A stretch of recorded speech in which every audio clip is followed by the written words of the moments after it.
interesting. You know, as present as ever, brother. Speaking facts, Cyrus, but another fact is that he's fighting Naz Nim next. Naz Nim is 7-0 over 2 seasons in Primetime.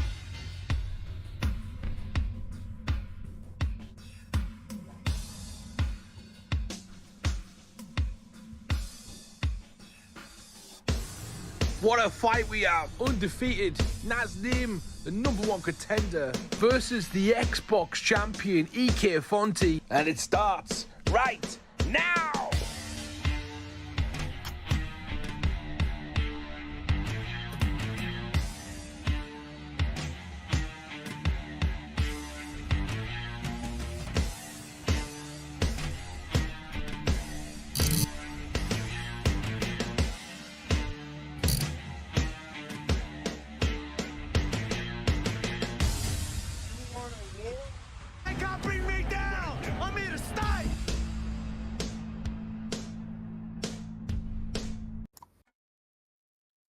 What is good, you beautiful bunch of savages? It is Primetime 95. EK Fonte, BFAT Naz Nim. Joining me in the commentary booth, my combat connoisseurs. It is the one and only Mr. Humbledink and J-Dime TV. How are you doing, lads? It is Primetime 95, J-Dime, and I am excited. We have a hell of a main event, and I am doing fantastic, Cyrus. J-Dime, we've got Fonte versus Naz Nim, both undefeated guys about to fight for the Xbox Championship in Primetime right now. It doesn't get bigger than this. Yeah, and Fonte is an underrated champion, but BFAB Naz Nim is coming to take everything he worked for. And you already know who I'm picking to win this fight, Humble. Just look at the screen. You know who I'm picking. I know exactly who you're picking. You are going with your man, Dustin Poirier. But Naz Nim, undefeated in 2 seasons, Cyrus, as I mentioned in that trailer there. Fonte, he became a champion out of we weren't expecting it, essentially. He took an opportunity since he's been... Yeah, no, honestly, he's been unrelenting in his approach. He's had fantastic performances, even in winning that belt. You know, you're doing that shot, and it was just one of those things. The top end of the Xbox division, especially right now, is truly something else. Those guys are always kind of setting the next kind of levels, if you will. But looking throughout the entire card, Jay, we have a sensational night of fights. A little bit bigger of an event for Primetime 95, and that co-main event of MK Dave up against MK Crusader. I believe that's #1 contenders matchup, and obviously a lot on the line for those guys. They've both been fighting for that position for some time now, and you know, getting the next opportunity at the belt, it's where you want to be in that PlayStation division. Exactly, and what makes it greater is their teammates that are about to fight. So they know each other very well. They probably sparred thousands of rounds against each other. So they know how to get under each other's skin. So this makes for the best matchup, Humble. Yeah, it definitely does. There's nothing better when you can get under each other's skin. Looking throughout the entire card, Cyrus, you've got fantastic fights throughout the card. One I like at the top of that card right there, Storm versus Professor Potato. Both of these guys killers, man, and great names as well. Yes, sir. Yes, sir. Really highly ranked in the division as well. PlayStation, of course.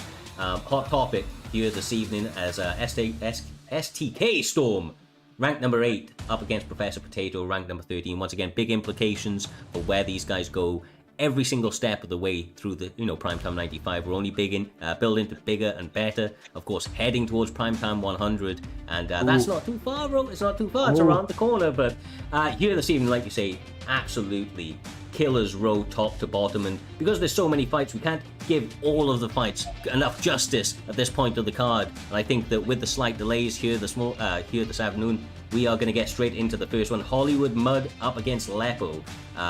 These guys coming into it very, very even records, 50% win, 50% loss at the moment. They need to obviously get into the right end of that, and big win. It's a big opportunity on a live card to secure some points and put yourself back in the forefront of the names that are hot on the list there. Yeah, definitely. One of these guys is going to start getting their records in a positive manner, essentially, J-Time, because they're currently even. But, 30, rank number 31 versus rank number 20. These two are battling it out for a higher position in the card in the future. That's actually what.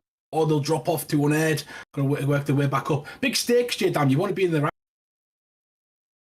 Yeah, they're fighting for their life right now. Somebody's going back to the unaired. Somebody's about to fight for nothing soon. So does that creep up in their mind, or are they going to show up cool, calm, and collected in this situation, Cyrus? Yeah, exactly. Yeah, I mean, look, the thing about these two guys, right? They may be on 50-50 right now, but they have both been around the scene for some time.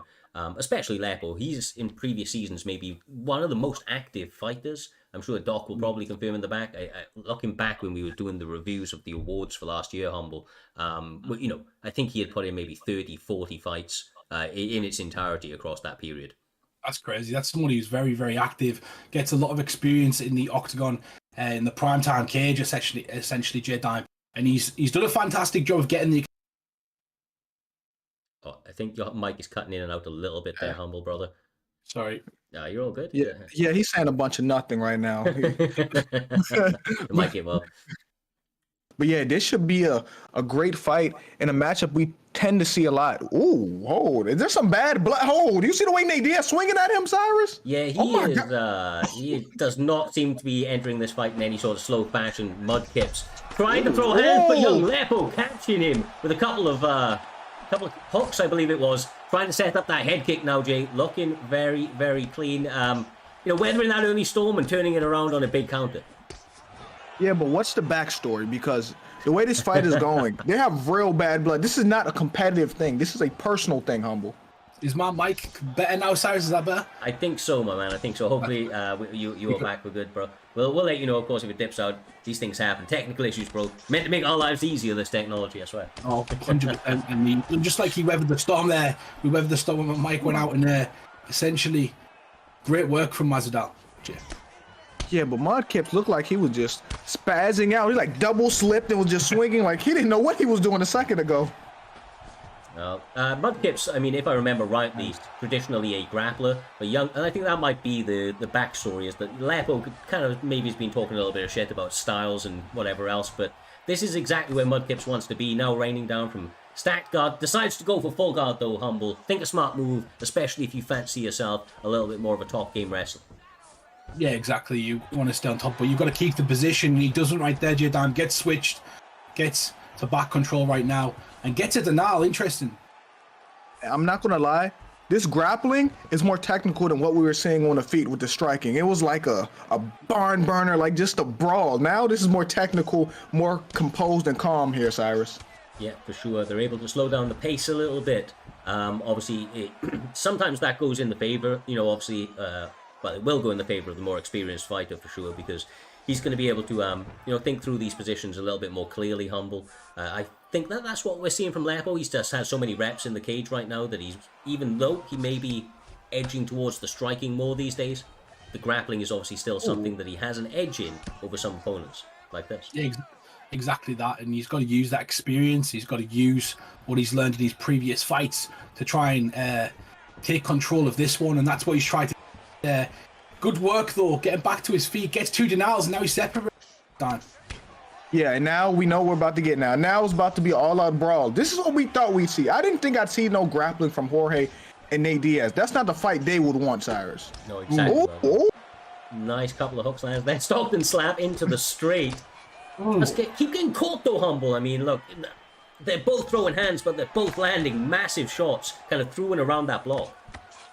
Yeah, they're really starting to pepper it. Like, you'll notice with, like, really, really high-level good players, it's a lot of good defense as well that they're using there. Some people, they're fantastic at it. And that's what these two are doing. They're going forward, getting in each other's face and going first at times. Yeah, it sounds like you're centering yourself, Humble. That's what it sounds like. It sounds like. But the problem is with this, all jokes aside, is Nate Diaz keeps slipping and getting caught with a hook. I don't think he's even trying to slip. It's just like he's spazzing out. Like he's just randomly slipping and getting caught with a hook, Cyrus. Yeah, I feel like he's like preemptively doing everything.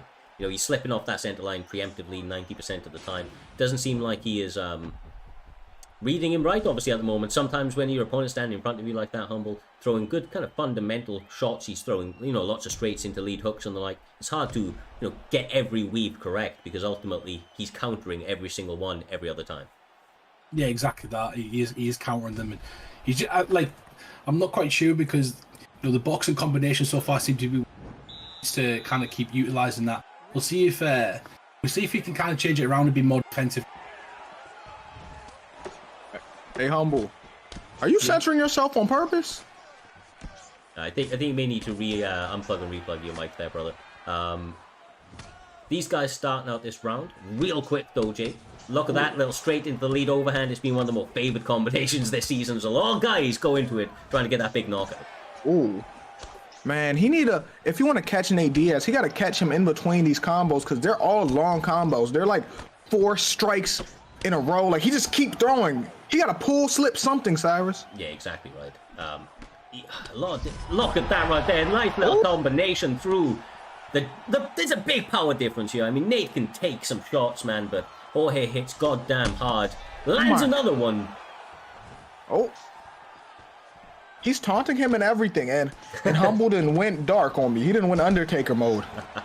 He will rise, bro. He will rise. I promise you. But right now, these guys. Ooh. So that's the thing, right? Sometimes it's going to work in your favor. He's just throwing that little slip off and throwing it off. Oh, it's going to work this time, Cyrus. Oh. If Masvidal goes down, it's going to be his own fault because he's been throwing these long combos over and over again, and a lot of times he's not countering it. Yeah, sure. Well, we do apologize. We will switch off the cameras and be back on that for the next one.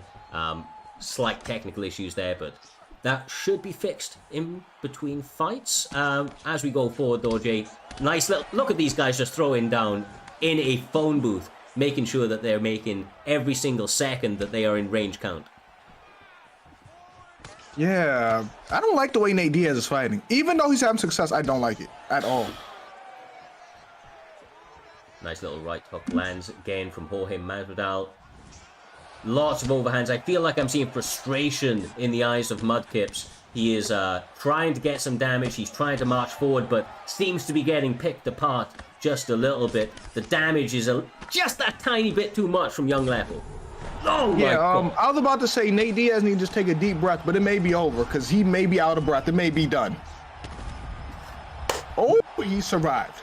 Nate Diaz refuses to go away once again. We are 1 minute left in the second round. These guys been non-stop action from the start to the end as Young Lepo sits him down again. This is over, right?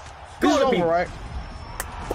I don't know. Was that nerves or why he was fine like that? Is that the way he like? It was just, yeah, that wasn't. I don't know how to explain. He just was fighting so erratic and out of control. Yeah, for sure. For sure, man. That was a it was not a performance. Honestly, I think that maybe there was a little bit of hate coming into this. These guys maybe not liking each other very much. But of course, as you saw, you know, the way that they were willing to trade in that pocket wasn't always the most technical, right? But they were willing to risk it here this evening. And I think that that's an element of the game, and it's telling, Jay, you know, that willingness to exchange in the pocket like that, not to really concentrate or worry about the defensive aspects of the game, is probably why they're, you know, we're 2-2 coming into this. And maybe securing that or working on that a little bit will allow them to continue to win in the, you know, get in the win column. The offense wasn't necessarily a problem. The defense is kind of where they were lacking. Yeah, and that was an interesting fight, but it was a finish, so it started this night off really good. This is how it starts. We have to have a finish in the first fight, then we know how the rest of the card is gonna go. Yes, sir. And honestly, one thing that was to be expected in that one was a finish. Young Lepo able to get it after 2 consecutive knockdowns. Some beautiful shots landed.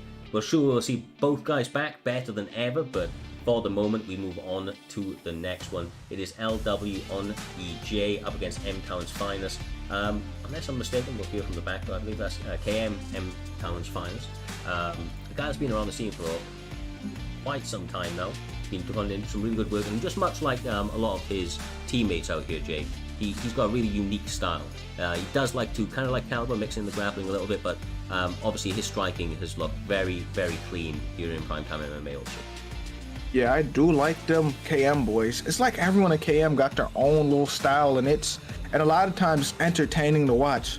So like M-Town's Finest, he's done good in the past, but it's hard to live up to like Caliber and all them, because you're really trying to do as good as your teammates, Cyrus. Yeah, of course. I mean, look, there's a lot of heights that needs to be reached from anybody here in Primetime MMA, but ultimately, when you have teammates that have already accomplished some of the great, you know, achievements under this banner, it sets a little bit of an extra pressure on your shoulders to kind of rise yourself to that, you know, to the namesake and to the level of the rest of the camp. And honestly, M-Town's Finest has been in and amongst the top end for some time now, looking to make a run here in this season. M-Town's Finest 2-1. currently under Primetime Mma in Season 6. Up against Oni J, who did fantastic towards the end of last season, had a great old run. Currently having a bit of a 50-50 run. He is 3-2. Ranked number 19, ranked number 23 from what I'm seeing. Looks like we will be back on cameras fairly shortly. We are going to take a quick intermission to try and get that all resolved. We do apologize, and then we will be back with M-Town's Finest and Oni J.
What is good? Primetime MMA. We are back. Joining me in the commentary booth, J-Dime TV. And filling in for the moment, we have the pleasure of Doctor Who. How are you doing, man? I'm doing good. Taking over from humble spot. Wasn't expecting me on comms tonight. But here we go. Technical issues galore, but we roll with it. Well, that's what it's all about. Rolling with the punches, J-Dime. And talking about rolling with the punches, is M-Town's finest, up against Mr. Oni J, two guys that are known for bringing all sorts of chaos to this cage. And without further ado, we are into it, my man. Lyoto Machida up against Kelvin Gastelum. What a little fun pick here in middleweight. Okay, here we go, fellas. So Lyoto Machida is a good pick. It's an underrated pick because, well, he does have the kicks, the death kick. He got all that, but he has no Sotogari. And a lot of people don't know that, and it'll catch them off guard. He got updated a while ago, didn't he? To make his full legend stats, and since then he's become arguably one of the best 4-stars. He's got that footwork moving a bit like Stephen Thompson. Armen, I'm not going to try and pronounce the surname, also has a similar type of posture as well, and that footwork really allows you to exploit the game's movement and jumping back and forth on 2 feet, and just you can get an incredible depth within the games, and it suits M-Town's style. M-Town loves their footwork, side steps. One of the few guys who I would say you see who leans away from a punch, so it just does a bit less damage, and it does open up for leg kicks, but it's also very hard to land those leg kicks. Ooh. Starting out quickly, nice lead hook, attacking the body early. Something you expect to see from the KM boys there, Jay. Yeah. There's so many good fighters in KM that you really practice against every style. Yeah. So he may have the advantage being in a bigger, you know what I'm saying? KM's like such an established camp, Cyrus. They are for sure. I will say one thing about LW, at least at one point, I'm not sure what their numbers are right now, but they were one of the more kind of heavy set sort of gyms. They were really, really deep in their numbers. Obviously gives you a lot of bodies and a lot of different styles, because of course styles make fights out here, Doc. And trying to adjust to as many styles as you can is only going to benefit your overall MMA IQ. Yeah, definitely. LW has Pyrite Kip in it, I believe, as well. So, yeah. Even in terms of like really good strikers, you've got arguably one of the best over the course of UFC 3 and UFC 4, and so that's only going to improve your striking game. And that's what Onjay's main game has been about. He's always been a grappler at heart, always loving the Kimuras, but he has been able to get it on the feet, as you can see, though, trying to get it down to the mat, struggling so far. That takedown defense of Lyoto managing to stay strong so far, Joe. Yeah, and the problem is Kelvin Gastelum is getting backed up to that cage. There we go. He has to fight off that cage. He cannot let Lyoto Machida just dictate the pace like that, Cyrus. Exactly right, brother. And of course, the one thing about Lyoto Machida that everybody can pull back on it. It's just that front kick up the middle. If he decides to, he can just throw that jumping front kick on rinse and repeat, and it just keeps his opponent from being able to duck down too much. And he's already the shorter fighter, and that's often going to be his approach to, evading shots. But the good catching of kicks, I think that will dissuade him from throwing too many, Doc. Because obviously you do want to limit the kicks of Lyoto as much as possible. Yeah, you definitely want to limit. They are powerful in all aspects, but that's not to disassociate that his hands can't pack a punch as well. You can see how Lyoto is able to pressure. He pressured on earlier on. He's happy he's done his back foot, but as Jay mentioned, it's the KM camp. They can figure out different striking techniques. They can make big adjustments, even over the course of a round, and that's what you're going to be seeing a lot from Lyoto. Onjay is doing very good making the comeback, but his gas tank is getting a bit more work down than Lyoto's here. Yeah. Kelvin Gastelum don't exactly have the best gas tank due to his discipline, because he should be fighting at 170, which he's about to do soon. So Lyoto Machida got to take advantage of that and keep hitting him to the body, because he has a soft core, Cyrus. He does, bro. He does. He continues to target it, and he did so from the opening bell. 5 minutes of working that body now, and Kelvin Gastelum is approaching this halfway stamina bar. Continues to tag on it. Every knee in the clinch. It's just great accumulative work from M-Town's finest. I do not want to rule out Oni J, though. I have seen this guy do some fantastic things in the cage. I don't have his record here. I didn't load them up prior. My bad. But I believe that, didn't he fight some big names towards the end of last season, Doc? Am I misremembering? Yeah, no, he definitely, I think he was just outside of the GP. Like, he was between 16th and 20th rank, which would have gotten replacement spot. Yeah. So he was just out of fight for the championship. He is having some difficulties here this evening, quite clearly. M-Town's Finest came with a game plan to win, and that game plan was to attack the body often and early. Another right hook lands, Jay, and it feels like he's starting to get more and more in control as the time goes on. Yeah, he keeps hitting him to that soft spot, but Oni J, he hasn't had. I was about to say he finally got it, but nah, he cannot take him down, Doctor. No, he really can't. Lyoto's wide stance is making it difficult across the board. A minute into this round, and it seems like M-Town's got a read on his strikes. A lot more head movement being used, a lot more slip straights, and knee to the face there as well. A little taunt maybe in disregard. Maybe we'll get to see a crane kick. You never know. Lyoto's has got a lot of kicks and a lot of special moves with that. Yeah, your traditional mixed martial artist has an incredible amount of tools at his disposal, but you know, that knee was just kind of more proof on what I was saying a little earlier, that those kind of leaning forward, your natural evasion as the shorter fighter is not really as much of an option because of those knees. So the footwork is really what it's going to come down to, and obviously, as you can see, Kevin Gastelum does not seem to have the footwork advantage in this one, Jay. Just too light on his foot, knees down that centre line. M-Pound's Finest making this an absolute world of pain for Kelvin. Finally got him down. Finally, he got him.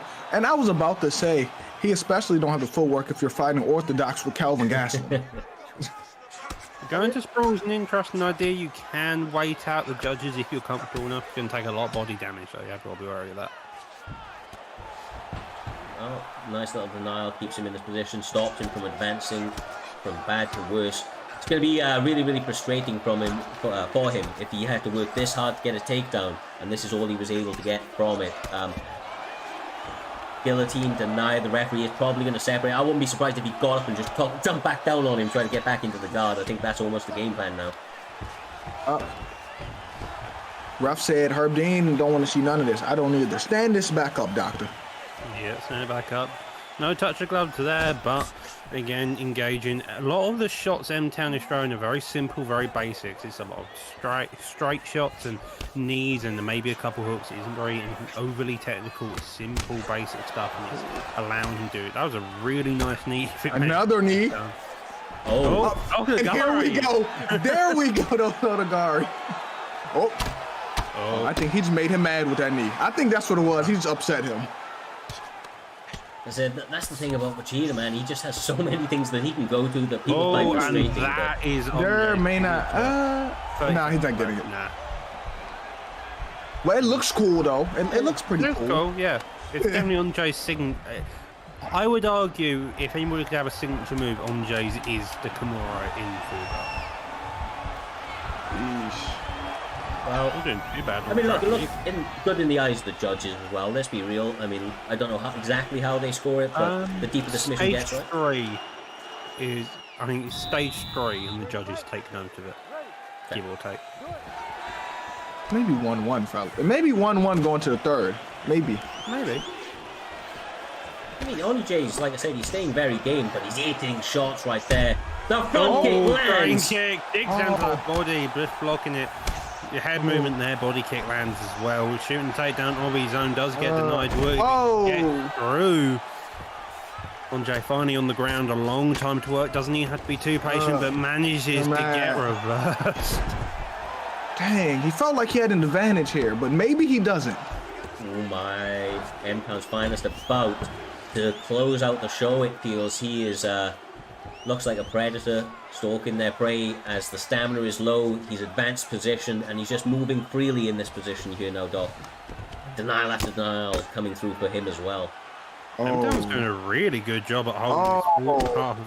Andre's not being patient enough. He's not letting Scam recover, not letting EGA go into his fight. He is panicking. He was lucky to get that. He was very lucky to even get that up. I have a knee bar. His stamina is toast. The writing may be on the wall. M-Town's Finest, like a knife through butter, moves to side control. Now clinching down into this position. He's going to look to advance into top mount. Not today. Oni J trying for all he can, Doc, to stay in this one. Yeah, that up transition inside control has been the bane of Andre's existence. Now only just managing to get it this time around. Back into half guard. Andre is definitely looking for full guard. He's looked like Kimura twice. That's probably going to be his end game approach if he can get it. Tries to take back and gets denied. Going straight back into side saddle. Jay, these elbows can be nasty if you land them cleanly. Yeah, those elbows are disgusting, especially if you get a denial. Oh my. Oh, this is. Hey, it's close to the end, right? Hey, this is over, right? Yeah, this is. We said the writing may be on the wall. It seems to be all but done. Oh. He didn't have enough stamina for it, but like, oh my god. He's making mincemeat of Kelvin Gastelum's face right now. Calvin, what do you do if you're Calvin here? I want to know, what would y'all do? Die? Like, you just what else? The only reason M-Town can't get a finish is because by the time he's finished throwing elbows to do the head of Gastelum's head in, he's gas. Yeah. Sure. What he has to do is just pace these elbows a little bit more. Do you know what I mean? Just pace them a little bit. Throw two, recover for a second. But he's going to ride out the positions. He can get a guillotine right here. If he goes up one more time, I would have baited that shit, bro. I love that guillotine. Gosh. This is about to be moral victory. On the clock, it's looking like decisions going to get made. Hunjay just trying to stay busy, rolls him over into full guard. 5 seconds left on the clocks, and then armbar there does try, but nobody getting any positions. A lot of denies, and a lot of damage arguably done in the favour of Lyoto there. Yeah, I mean, oh my gosh. Lyoto's fight, without a doubt in my mind, he gets his hand raised. M-Town's finest. Credit where credit is due. Oni J tried to stay as game as he could in that fight, but M-Town's finest was ready and raring to go. Got that finish. Got that decision win. And quite honestly, it was kind of almost a finish. I don't know how Oni J basically survived that, especially that final minute or two of the third round was just fucking sensational, and just a great way to end out the early prelims, let's be real. As we move on, Jay, to the next one, Art of War up against KM Noeta. These guys are going to be fighting in welterweight. Two guys that we have seen around the scene for a little while, but maybe have had a break as of recently, trying to make a run now back in this season. I do like seeing Noeta fight, I'm not going to lie, and Art of War is like a great dance partner for him to kind of really showcase their skills against each other. Yeah, Art of War, I have seen him around the place. He seems to be a ranked warrior, I think that some people have called him. He definitely knows the fight game, maybe not competing in leagues as consistently in recent times, but he's a man who knows the game, veteran of the sport, and can definitely put on a performance of the night. As you mentioned, though, Noeta is no easy man. Part of the KM camp, you've seen M-Town 1. Noeta's not far off. Striker of Swedish heritage. He's notorious in all aspects of that game, and with a pick like McGregor, he's going to be one mean man to try to beat here tonight. Guys, it's kind of crazy because I've known Art for a long time, and I've talked to Art like all the time, but I've never seen him play UFC. actually don't know what it looks like. Well then, let's find out. He's really active in the community, right? Which makes me think that he's knowledgeable about the game. If nothing else, he's going to be knowledgeable about the game, and that helps a lot. Knowing and allows you to feel more comfortable in those positions, Doc. And that comfortability is going to be important up against a man like KM Noeta, who is a bit of a savant in every element of mixed martial arts. Yeah, you have got to imagine that you've got to be very adjusted in your styles. And here we go now. We've got a lot of jabs already being established. Uppercuts there trying to come out as well, but it looks like it's just going to be a place of who's going to have the better jab, in at least within the first round. I do apologise for having to switch off the sound on this one. It was a bit choppy their end, not ours, but they're starting out with quick, consecutive strikes being landed here, Jay. That pull from Noeta. I mean, a lot of these strikes come in the way of, I was going to say Art, but Noeta's answering back. I can tell. This is going to be one of them 50-50. This is going to be a great fight for as long as it lasts, because finish is going to happen, Doc. It's going to be the case of whoever finds the biggest hole opening first, and then it's going to go all hells. It's going to go hell to the metal, and it's just completely disintegrate from a technical into a brawl. With you guys saying audio, please correct me if I'm wrong. Was it the stream audio to start off with? I believe it was. I know that it's nothing there now, but our mic should be fine. I would hope. I would hope I'm not talking to nobody. I would hope I heard that as well. Ooh. Oh, Art is putting on Oh. this pressure though. Ooh. Connor got to set his feet. Ooh. Whoa. They're both liking the big counters. It's a lot of that jab. It's trying to work out either they can do a pullback or they can do a slip, and it's as soon as one of them can find a home for that strike consistently, then you're going to start running into issues. But so far, Masvidal leading that jab. He's drained a bit more of his stamina, slipping out of the way of that uppercut, and it's just this is going to be a fight of just inches right now, Joe.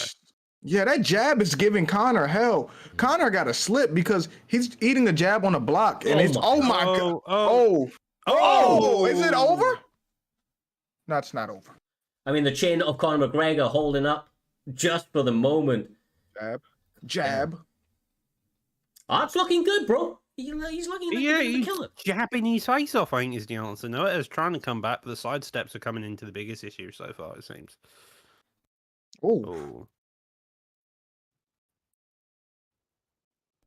Okay. But Noeta's not out of this is the thing. It's just he's a little behind right now. And that jab is kind of messing him up. But he's throwing jabs of his own too. Yeah, I mean, look, for Conor McGregor, you need to be the one that's the sniper in this bout. You can't be playing this game with somebody like Jorge Masvidal, who has great fundamental boxing and power in those hands to match what Conor does. So I like what I'm seeing. Noeta is making adjustments. He's starting to let them fly a little bit. But Commentary curse coming out, getting clipped there as Art of War pushes forward. Not too aggressive, does get met with an uppercut of his own. 5 seconds left in this fight. This is definitely going into the favour of the Art of War so far, but you've definitely seen aspects that Noeta can come back, make adjustments, and round 2, no momentum either way, completely fresh plate. It's all about who's going to win this round, who wins the third, and seeing which way it goes from there, Jay. Yeah, but Connor got to do something about this jab. That jab is hitting him at will, and I think Art is having success when he's the one going forward, Cyrus. For sure, brother, especially behind that jab, he seems to be landing that like sniper blow at the end as well. That uppercut, picture perfect, bro. Catching him as he was leaning and everything. Noeta making some changes, maybe the grappling to mix things up, Doc. This is your domain, my man. I mean, obviously, Conor McGregor not exactly known for his grappling pedigree, but in this fight, the most in difficult particular, thing to land for McGregor would be that takedown. The Noeta has already done that, so you're already done half the job that the difficulty Noeta has. But a get up there instantly. Hopefully, it may just be a change of pace. Another thought in Art of War mind going, okay, am I going to have to deal with takedowns now? Is that going to be something I'm wary of? And thus, is he going to have to adjust his striking? Hopefully, I think Noeta is going to be hoping that does happen, and then he can try to find a hold, which he is so far, Jay. Yeah, but I think Art, that was my goodness. That was a confidence booster that Connor's shooting for takedown. To me, in my head, if I'm him, that means Conor can't strike with me, Cyrus. Yeah, he, like almost mentally broken on the feet. I know that's not probably the case with Noeta, but it might be. He's about to be broken. He's about to be broken physically. It's over. And he gets a finish. Jesus. God damn, that was sensational, bro. Like, what a performance from Art of War for a guy that was known as a ranked warrior, I think somebody said. But like coming into this one, he's showing like he's got a bright future here in Primetime MMA. That was a beautiful performance, Jay, over a fantastic competitor. Noeta's been around the scene for a very, very long time. I do want to take this quick opportunity, sorry, because I missed it a little bit earlier due to the technical issues. We got a raid from Kiss George. Thank you very much for the raid, brother. And of course, the gifted sub from Young Lepo, coach of the community.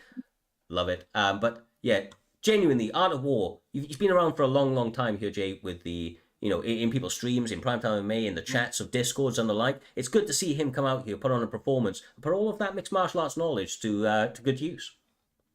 Yeah, he looked good today, too. He controlled the fight with his jab. Noeta is no slouch either. I'm sure Noeta will be back, but it was just Art time. It was his day. Well, Doctor Who, this brings us on to the second fight of the prelims. It is going to be between MKU up against Vinny. These guys 2-2 as well in featherweight, rank number 24, rank number 27. So just outside that, I think a win here sets them on the right tracks to being able to maybe put a run together towards that top 15. Yeah, for certain. They're kind of at the point where they've had a couple of fights, they've got their bearings on what's going on in the division, how the division's going to go, and now it's a case of, okay, they need to start making a really big push towards the top 15.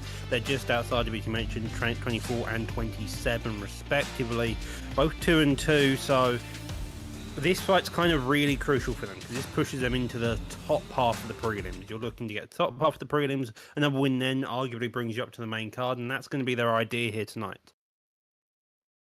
Here we go. They're 1-1 against each other too.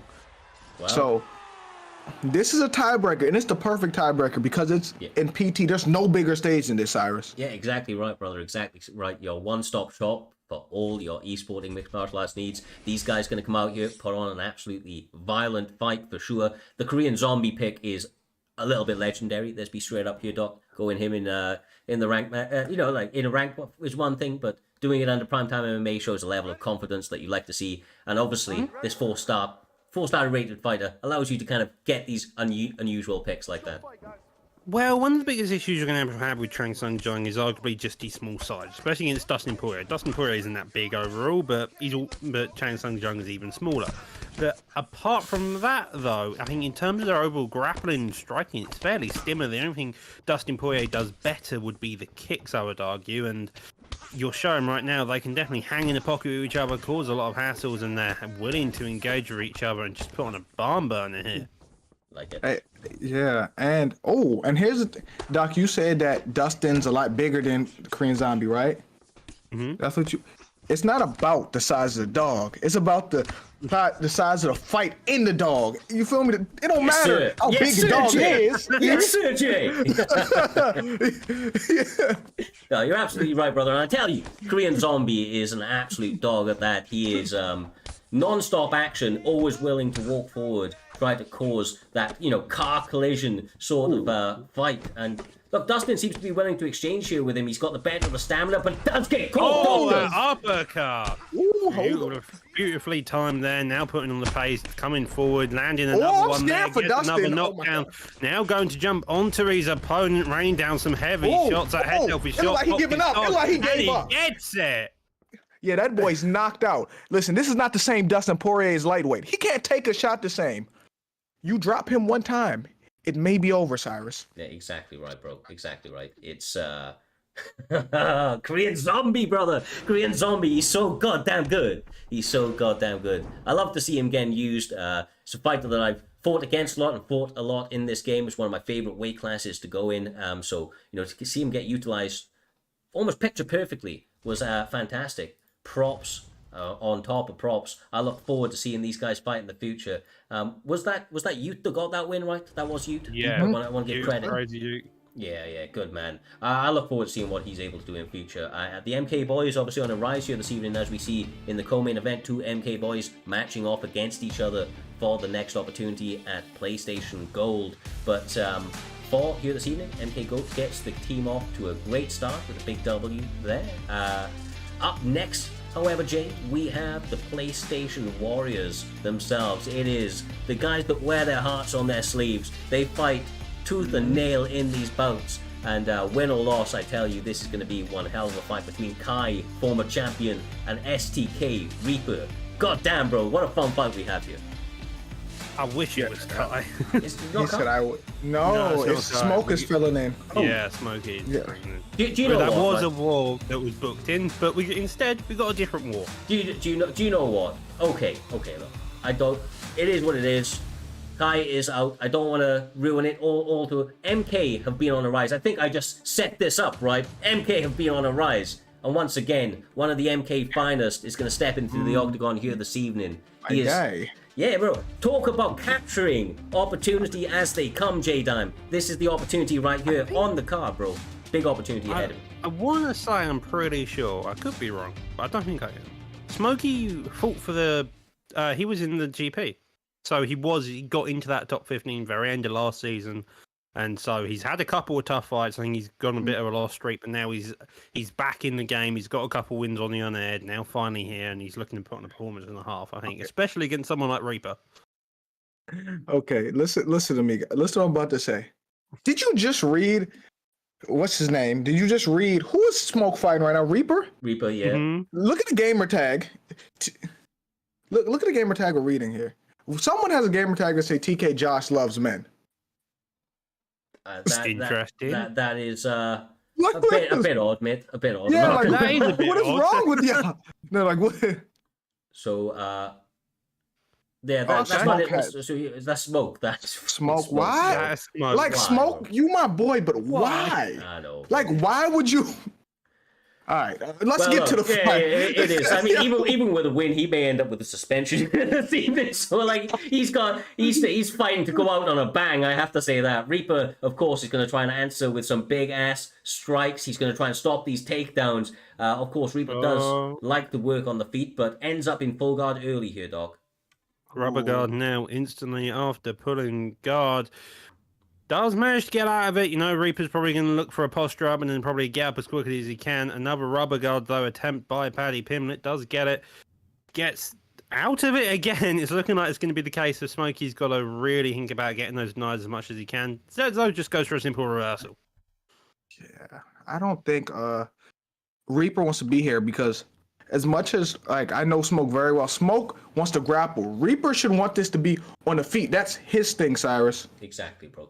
And look, he's back here now. He's trying to work those 1-2s, attacking the body. Look, bodywork's being the story of the night here this evening, and I feel like that's a smart move, especially with the kicks, man. There's a lot of advantages the Jorge Masvidal has in the stand-up realm, Doc, and I feel like he's utilizing them well so far. But does Reaper fall into his old habits of overextending when he gets a little excited, or can he stay with that military precision that he has entered this fight with? Because that's the game changer in this one. Well, so far he's got a lot of takedown denies. He's been able to cope with it quite well. And I think Smokey by just keeping these. I think Smokey by just keep going for this grappling. Reaper's happy to keep calm. He's not going to overextend as much because he feels comfortable. Just because he's got to be so wary of the takedowns. Yeah. Well, he does. He kind of. Oh my goodness! What? Will Reaper finish this? You are Jorge Masvidal. This is a proportionate mismatch on the feet right now. God damn. That nice single leg. He needed that. He did need that, Doctor. Need that. He needed that massively. Bro, he is in your realm right now. What does he need to do in this position to maintain? Well, a deny is a good start now. Going round to half guard, that's even a better start. So, from this position, 50 seconds left on the clock, just keep it here. You don't need much damage. You're already lost. You've been knocked down. You're better off to try and do as much damage as you can, or just making sure that he stays on the ground for as long as possible without damaging you. And then you restart into the second round. And then when we restart into the second round, it's going to be all about making sure you can get it down to the ground as quickly as possible and not getting your head beaten up as much as you did in the previous round. Yeah, he needs a route. He has to put this on the ground at all costs because if it's on the feet, we know what Jorge's going to do to Paddy. Like, this is a no-brainer, but he has to find a way to get it to the ground, and then he needs to go for finish from there, Cyrus. Yeah, look, it was a tale of two halves, right? Yeah. Not even the two halves. I mean, look, it was 50 seconds or so when he took him down. I didn't even realize this. Doc had pointed it out, of course, but yeah, I thought he still had minutes to work. He didn't. He only had like 50 seconds. So for my money, Reaper's up 1-0 pretty comfortably in my mind, but as he showed, he is dangerous when he hits the mat. He just needs that earlier and basically to put himself ahead in this bout. But Reaper's not going to go down without a fight. He's obviously going to just not allow that grappling to get into his mind, Jay. Yeah, but here's the thing. This got to discourage you if you're Paddy, if Jorge keeps denying these takedowns and these clinch attempts because you're kind of in hot water once we're on the feet like this, Cyrus. Yes, bro, for sure. Look at the way it's that 1-2 sets everything up, but now he is starting to get through a little bit with the left hand of Paddy the baddie. Another single leg, Doc, but this one's denied, bro. Oh my gosh. No, I think this is arguably the best takedown defense we've seen of Reaper in quite a long time. I don't think I've seen this is the best I've seen Reaper play in a long time. Yeah, that is also very true. Yeah, look, I was calling for military precision from the one and only FTK Reaper, and right here he is doing just that. He has stayed very, very precise. Does get pull elbowed. Does get pull elbowed. As I say that. Right now coming Paddy Pimlet now putting on the front plate. It seems like it's kind of forgotten the takedowns. Realised, okay, I'm not going to get it, and now starting to strike a bit, and he's having a bit more success. But right now, Masvidal keeping on his pressure, getting the stun, digs down to that body, digs down again. He's blocking shots with his face right now. This looks like Patty versus Jared Gordon again. This is what this looks like. God damn, does he deny it? And he does! STK Reaper seems like a man possessed. I don't know who he's been training with, but that takedown defense looking on point here this evening. The 1-2 straight down the barrel again, Jay. Really trying to pepper the face of, I can't even remember whose name this is because of the name. It's talking about Smoke. It's Smoke. Oh, how's he alive? Now, how is Patty alive here? Patty's surviving by the skin of his teeth. I don't think he's going to be alive. Yeah, Patty's like 3 shots away from getting put out. But then again, Patty's good at taking shots to his face sometimes. Oh my God, he does land. What? Okay. I was about to make fun of Patty striking on this game and say he hit punch like pudding, but he's about to prove me wrong, maybe. If he don't get knocked out. Bro, look, either way here this evening, he walks away with an L. Does he walk away with being knocked out as well? Oh my God. Reaper's trying to add that. Oh! Jorge is murdered. Reaper's trying to kill. God. How is Patty still alive? I don't know. I don't think anybody knows. Reaper don't have stamina. Wait, Patty may have a chance to go to third because Reaper's stamina gone, but Patty face is gone. Oh, this is odd. tense. This shouldn't be as tense as it is, and yet Paddy's managing to stay in this fight so long that it's the up kick's just saving him. 10 seconds left on this clock, maybe. I don't know what we could see happen right now, to be honest. Oh, Couple of knees. Oh my God. I don't know. This is an interesting match to say the least. Yes, sir. Look, I mean, ultimately, right? How bad is Reaper's stamina? That's what we need to know because the head health of Paddy is goddamn mincemeat at this stage. I don't know, bro. I don't know which way this is gonna go. Oh my goodness. Okay, so Reaper's up. He's up 2 rounds. We know that for certain. Yeah. But we saw that one stun Paddy got, and it's like, oh, this could go a different way. This could be a bit scary. And now suddenly we're here, and it's just like, God knows. Honestly, this is just immense. Oh. I think Reaper might have it, bro. If he's low on stamina, he knows not to throw more than 2 and 3 punch combinations. He's gassed. He's gassed. He's gassed. Oh my! He's gassed from punching Paddy in the face. He's gassed from defending takedowns, getting stunned. It's over, and Paddy finally died, bro. Jesus. Well, he gets knocked out and a suspension all in one night. That did not go well for Smokey, but Reaper looking as good as he ever did, came in motivated and did himself very, very proud.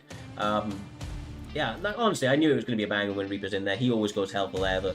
It's always entertaining if Reaper in there. Yeah, bro, he's never, ever in an uninteresting fight. Let's be straight up as well. He's not known for stamina in that 3rd round. He's always going for broke. Like, it looked a little bit more military precision here this evening, but he was throwing at a crazy, crazy percentage. But he does get the job done. Absolutely fantastic performance. It moves us on beautifully there, Doctor, to the next one. We are having the one and only former champion, KM Lilo, who has had some rough runs as of recently, trying to get back into that upper echelon. Most improved fighter of 2022, as he steps across from a new camp on the block, Fear Batch. 2-1 up against 4-3. Should be a very fun one. Yeah, very fun indeed. Fear, a new camp on the block, still waiting to be established, has definitely showed itself over the course of this beginning season, making itself known more and more. On the other hand, you have, try and remember the name of his opponent, Lilo. The man, the myth, the legend. This man has been in title contenders across 4 part of the KM point. You've seen Noetti, you've seen M-Town, so Leo's going to be the same way. He's going to put on one hell of a performance, and KM currently 1-1. Will Lilo be able to make it 2-1? Just to jump in there, I fully permit now. Like, Lilo's gonna come at you hard, bro. Like, the one thing I will say about Lilo is like he's willing to fight inside and outside that cage. You forgot his name. He's not gonna let you forget that shit. I promise you. I promise you. Oh, I know. It's Lilo. He's ready. Well, that's gonna give him extra motivation, Jay, going into this. If you don't know Lilo, that's pissed him off though. This young gun is coming out here to throw absolute hands. I'm telling you, bro. So he take that personal. If you say you don't know him, that's personal. It is, bro. Nick Diaz is actually a good pick for him. I kind of see that mentality in him. He took that personally. Oh. Gotta be careful, man. I'm telling you, his opponent's a killer. Oh my. Oh. Working on something different, Jake. Oh. Oh, with the reversal. Have I seen Fear Garza. Batch fight before? Have I seen Fear Batch fight before? I don't think so. No, I think this is debut on his live card. To be fair. Oh, so he's here to put on the show. Because first impression is everything. If he looks great here, we'll look at him at a higher realm. But never mind, he took his back, Doc. Yep. Fairly easy transitional to dive for most people. Evidently, maybe just a bit of a league nerves playing to factor here. 3 minutes on the clock. Lilo, the first person to shoot a takedown. Got it quite cleanly. Now going into half guard. You got to imagine. Sorry, Doc. AKA Fonty seems to think he was on PT 93, so maybe 2 cards ago. Either way, though, not many performances, right? Not many performances. Yeah, So like, I was gonna say, sorry to like cut in, but I was gonna say that Lilo really needs to lean on his kind of like, he's the veteran in this. He's a young kid, but he's the veteran in this position. Oh, Gilly? Usually no one allows you to get that up, that guillotine from there. That's... I mean, it's gonna be hard to finish it, though, right? I mean, Yeah. It's a strong sub. Like, it's actually a very good sub overall. The issue is Devon Flew for the main part, and then also, again, very high stamina on both these parts. So no real denies, no real anything there. But it's a good attempt, maybe just having a feel around. Not much damage done overall, but that could all change in a matter of seconds. Top mount, but we'll go back into half guard. Jay, it seems like a lot of transitionings, a lot of looking for positions. You're going to really want to have a major burst of damage by either one of these guys looking towards the end of this round, a minute 30 left on the clock, to make sure you secure it as Masvidal rolls over. Yeah, and you know what Fear Batch got going for him? He's kind of an unknown, so we don't know what his playstyle like. So there's not much tape on him, so he can just show up and just be on the top of his game, and you got to make the adjustments, Cyrus.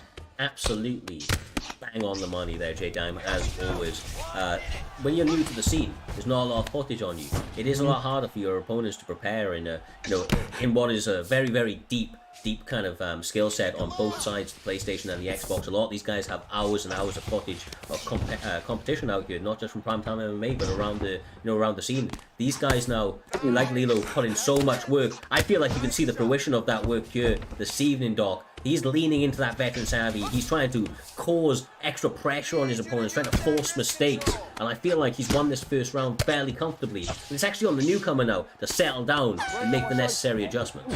Nice little reversal there at the end. Lilo definitely just trying to land a couple more skin strikes. I definitely feel like Lilo's game plan has been the fact, okay, I'm a veteran in this game. This guy's new on the blocks. Let's see how many league nerves he's had. Let's put it into a position where league nerves arguably play the most difficult because of the grappling is all about precision, about having a chest mat and being able to read it correctly.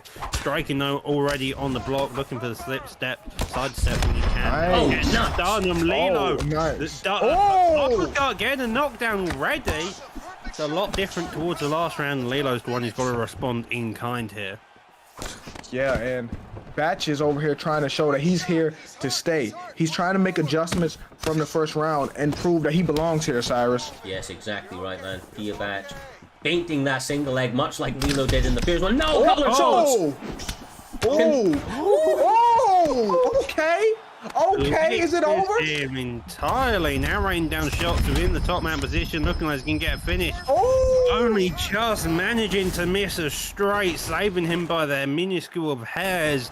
Rolling over, Lilo now on top. This is the place we saw him last time around. Takes the back sitting now, and you got to imagine if Masvidal's clever, he's just going to get straight back up to the feet here. Man. I mean, Fear Batch almost dispatching his opponent very, very early into this second round. Working through positions now, Jay. What a way to answer back after what was a difficult first round, man. Oh, yeah, he made the adjustment, and now the fight is going the complete opposite of how it went the first round, Doctor.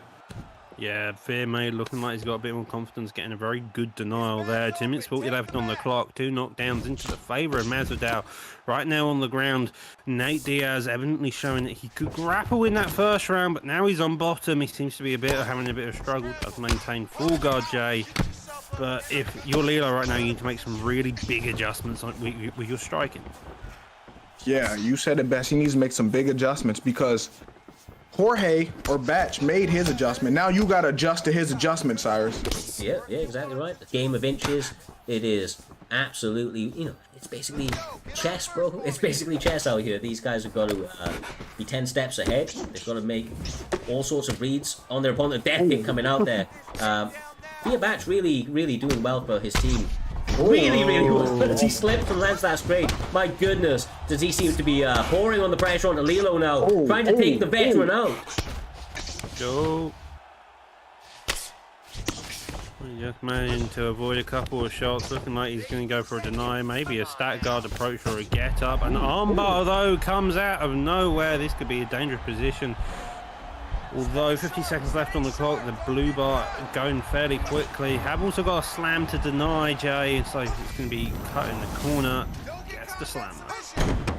Yeah, I'm not gonna lie. Even when you're losing that slam, if they don't deny it, can bail you out. Yeah. Exactly right, bro. Exactly right. Gets the side control. Only 10 seconds left on the clock. But what has been a back and forth fight. 1 round apiece by my scores. I think obviously this third round's a massive one. Can the newcomer on the block, can the FIA representative showcase himself and his gym very, very well in this third round? Because this is going to be a real stake of like what they're capable of, right? I feel like, or especially this man right here. He looked great in that second round, and he's got to ride that confidence, J-Dan. We always speak about momentum. Can that momentum fail you here in the third and final round, the most important round of his career? I'm really interested to see how this round goes. Will Lilo, the veteran, do what we know he can do since he's been here? Or will the new kid on the block, Batch, to show he really belongs here, Doc? Yeah, he is showing his now. Words. Round 2 was definitely his best round to date so far. He looked very impressive, showcased what he's about. The striking game is where he stands. Came back in the grappling game as well compared to the first round, but now Lilo is the one putting on the pressure. Calm and composed, completely different to what we saw him last time, and now Masvidal is trying to hunt that slip when he can, but Lilo again staying calm, composed, getting the jab and then firing other shots afterwards to see how he reacts to the encounter. Bro, both guys looking incredibly dangerous across the stretch. These guys went. Oh my goodness! Oh, whoa! He wanted to kill that man. Ah, goddamn! Look, there's an outcry of support for KM Lilo, but he eats another flurry. Yeah, he can't fight for him is the problem here. Oh. Hey, he's actually trying to take him off this earth. He's not trying to just win this fight. Lilo's trying to block break. Oh my! Man, that's another one. No. Oh! He deserved that. Oh! He deserved that. Oh, He for sure deserved that. There. He literally, if he goes out here, he deserved it. Oh my God! How did he survive, man? Skin of his teeth the second time round, now maintaining a full guard position, gets a deny there, goes for an armbar again. Bit more better on the tracking to begin with. Again, early game, we've seen this happen last round, got a slam that time round, but you got to do it this time round. That is the question so far. Oh, no. Gotta be on that, Jay, you've got to be on that. Yeah, it's tough though. It's tough to deny that slam, but everything that's happening to Lilo this round is called karma for throwing that many death kicks. Spot on, bro. Spot on. Look, I have to say I'm impressed with what Batch is doing here. We talked about leaning on the veteran kind of composure, and Batch is the one that's looking like the veteran here. He is riding out these positions, looks so composed. Does get stood back up though. Lilo still trying to rally late in this fight, dog. Oh. That was a good. Oh, he's gas tank. Only just managing to stop him. Death kick coming out there. But the lead hook drops him again. 30 seconds left on the clock, and if Lilo's not careful, he's gonna have to just go hell to the metal as much as he can here. Yes, might as well throw them death kicks now because he's losing this fight. Yeah. Oh my. He's got 0 block as well. One's coming. One is coming. Oh. Death kick. Yeah.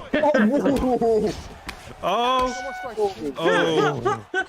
He lost this, right? Lilo lost this. He lost this. I love that you could just tell he was just gassing himself out working that block, and then he fired the death kick, and it was just like, madness. Bro, the flailing of elbows at the end may just be one of the most hilarious high points of this evening. Great, honestly, it's a fun ass fight. These guys both represented here this evening themselves. Their camps very, very well.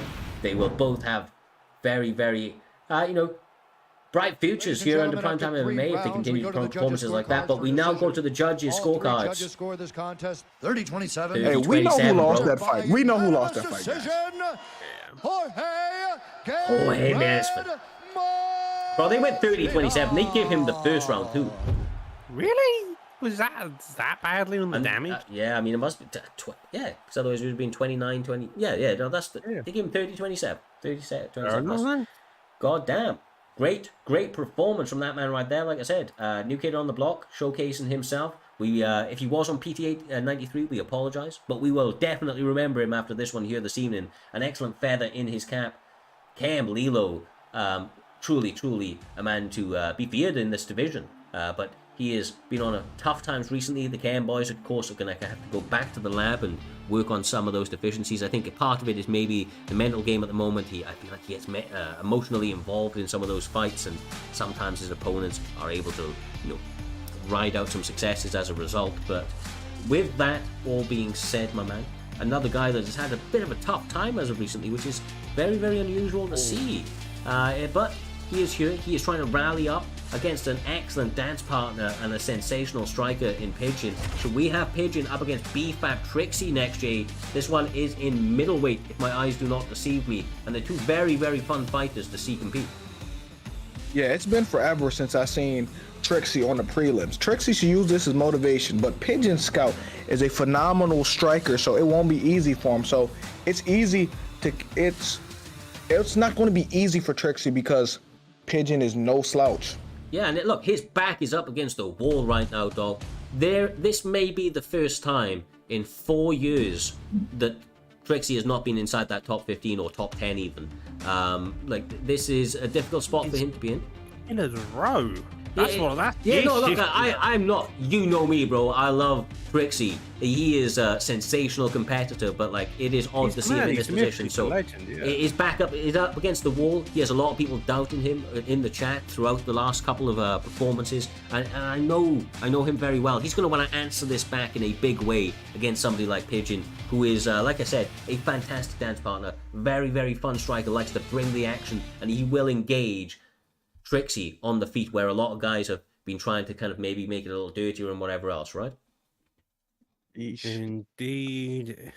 That is the game plan. So, 4 stars don't typically see Mr. Trixie in this position, but by the looks of it, he's picking a fighter that is arguably one of the most meta fighters around, Robbie Lawler. Powerful hands across the board, hits like rock. But Nick Diaz is a man that everybody's afraid of. We saw him being used by Mr. Cam Lilo last time out. This time, though, Pigeon Scout he's using them. Now he's been training with the B3 boys, so it's going to be an interesting time to see how he does. Let's see what happens. Man, Trixie has to overcome this if he wants to be considered a top fighter again. He may be the GOAT, but has he lost the step, Cyrus?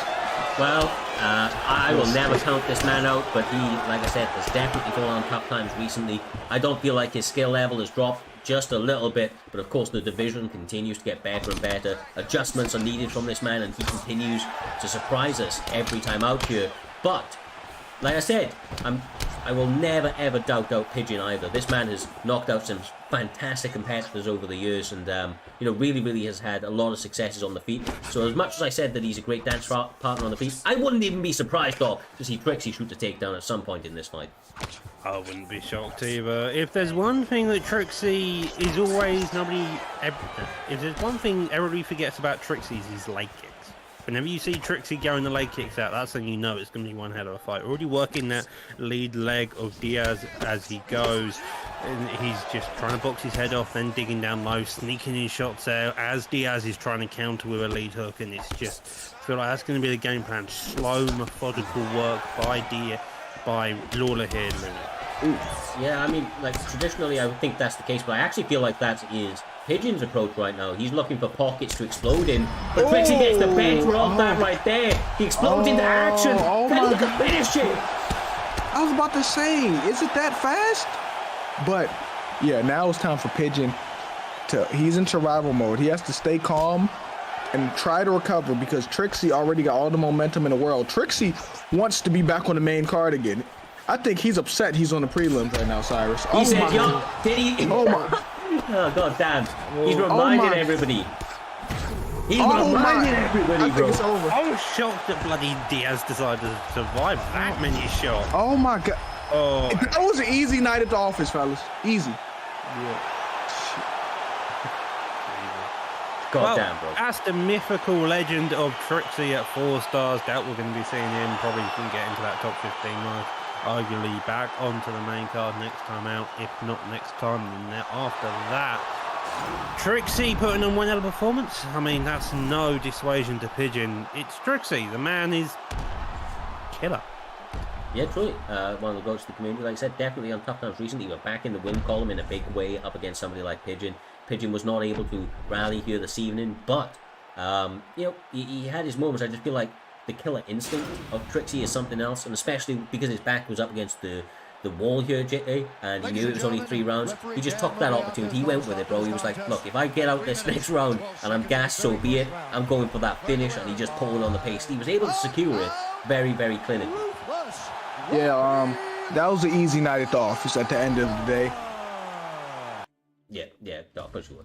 But look, these fights continue to speed up. We get quicker and quicker as we get through it. That was a very quick one from BFAP Trixie trying to set a record here this evening, or so it felt. But up next is a man that took a little bit of a break away from the community, came back and has looked fantastic in his performances under Primetime Mma so far. KM Paps back in the cage, going up against Ali.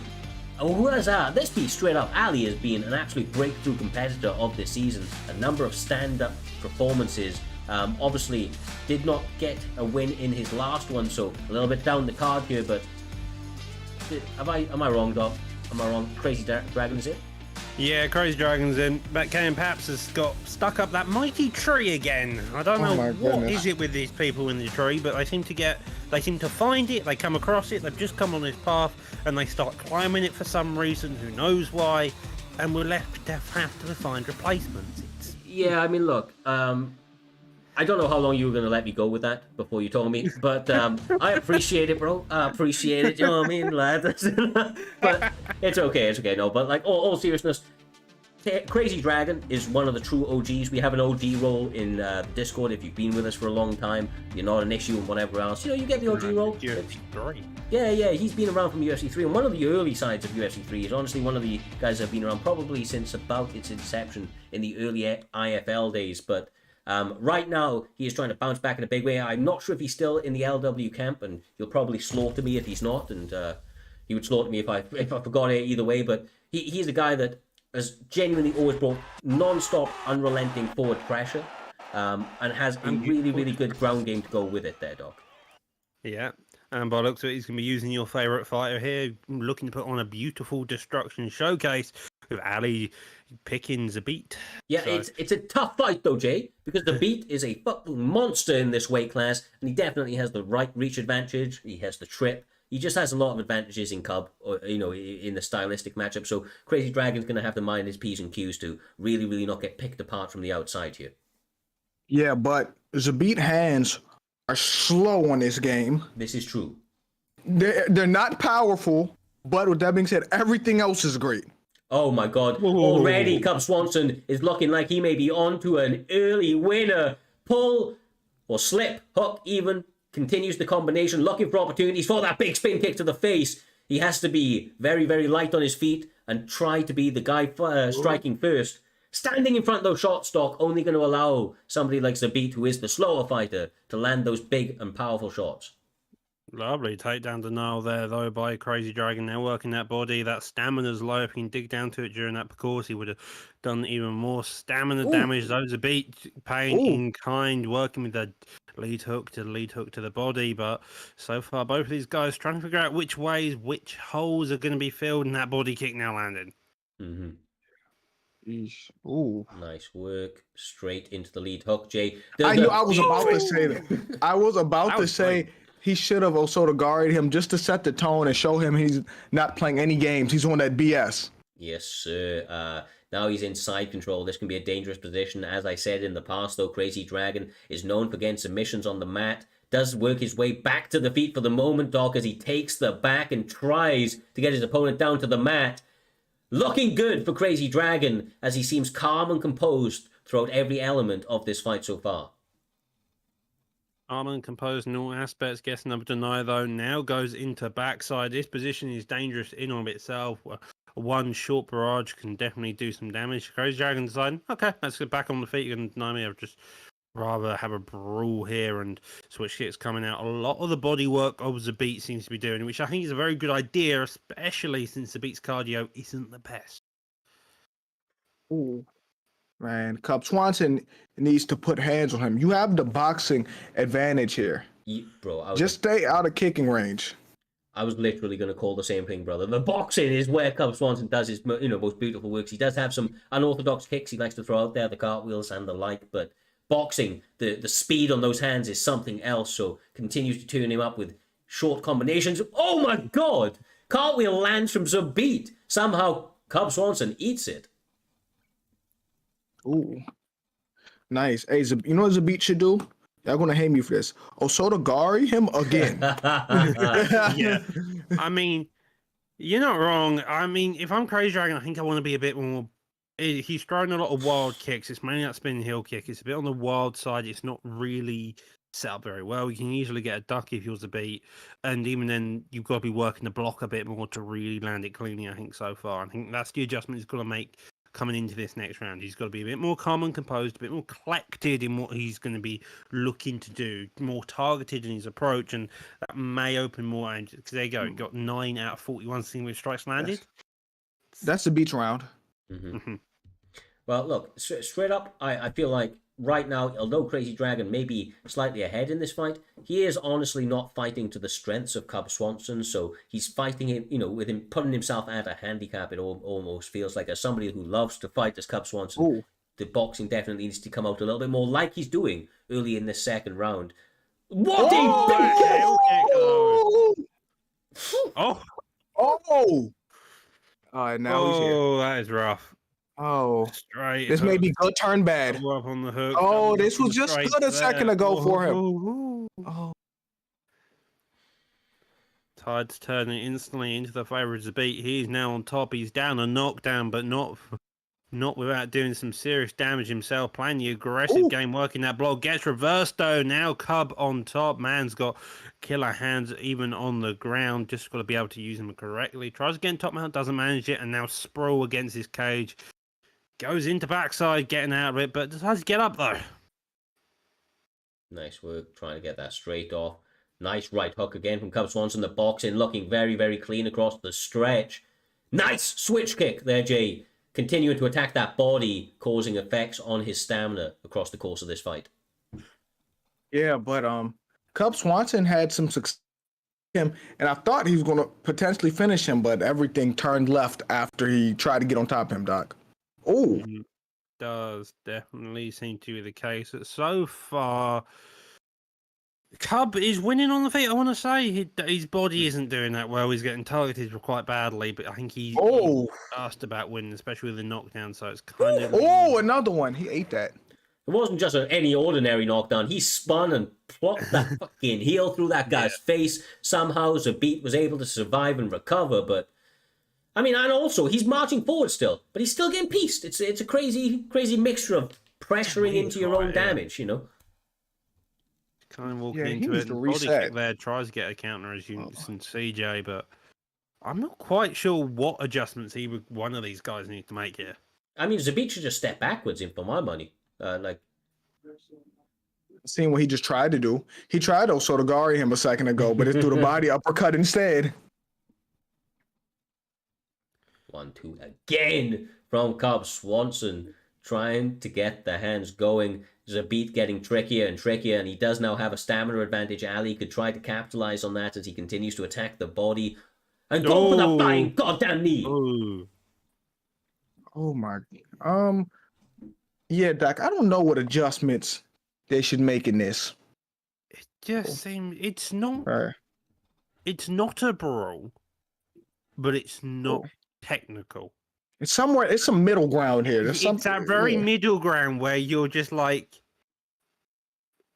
you don't want to call it a mess of a fight, but it definitely is verging towards that just because of the nature of both of these fights. They're counteracting each other in ways that isn't noticeable but evident. Oh my god! Oh my That god! uppercut though, coming out of nowhere, finally finding the home for one of his shots. A lot of the damage being done on both of these guys' blocks, and finally making its way through. Zabit's block kind of a bit more shot than Cubs by not by much by looks of it. He got to do something right now because Cub may be up. I don't know how we're judging them first 2 rounds, but 1-1? yeah, it's probably 1-1 right now. So, and Zabit's probably losing because of what just happened too, Cyrus. Yeah, no, exactly right. The biggest moments I feel have come in the way of Crazy Dragon. He may be a little bit unorthodox, but my god, does he find a way to land that killer shot more often than not. Zabit still not backing down from this fight, Doctor. Marching forward onto shot after shot, looking for a big moment like that. Nice. Finally collapsing. Oh, And that's what Ali was looking for. It was the Oh. block of Ali for Crazy Dragon and a body health. Oh my god, how did he give that up? That one didn't. It may have been over if he got the denial on the up. That's the crazy thing. Cub is going through it. Oh, Cub is going through hell right now. Cub, what will Cub do? Knee. Jesus, that was a scary time. Nice kick in Catches the that body. body kick. That's massive. Mm-hmm. Even though he catches it, though, see, it's still having an effect. And Cub Swanson's basically dead, dead water in terms of stamina right now. Needs to be so composed. Does not want. Oh my god! Another one. But I don't know if he can survive that. Body's gone. Oh my my god! Catches again. That's just a type. I think it's going to be for the rest of this. It's just that case. If Crazy Dragon gets up on the feet, he's got no stamina. But rubber guard. All stacked. Oh. Dang, Cub was just winning this round like a minute ago. That's what makes it so crazy. Yeah. How quickly this fight game can turn on a dime.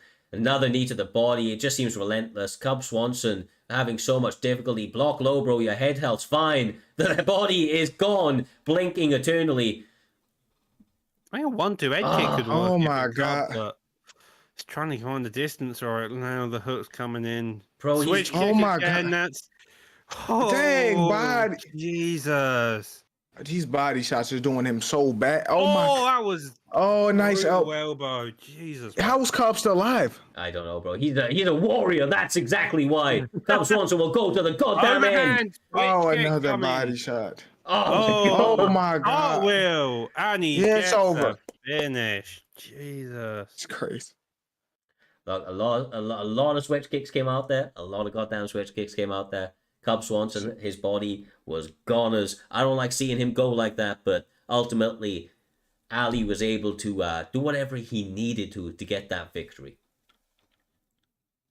That was just back and forth action across the board. Round 1 going to the favour of Zabit. Round 2 going into the favour of Crazy Dragon. And then that third round, early knockdown, was looking like it was going Crazy Dragon, but that body just collapsed, and it was just over and over and over again. 24 single strikes landed over the course of 3 rounds. That was a lot that just wasn't landing there, it seemed, Jay.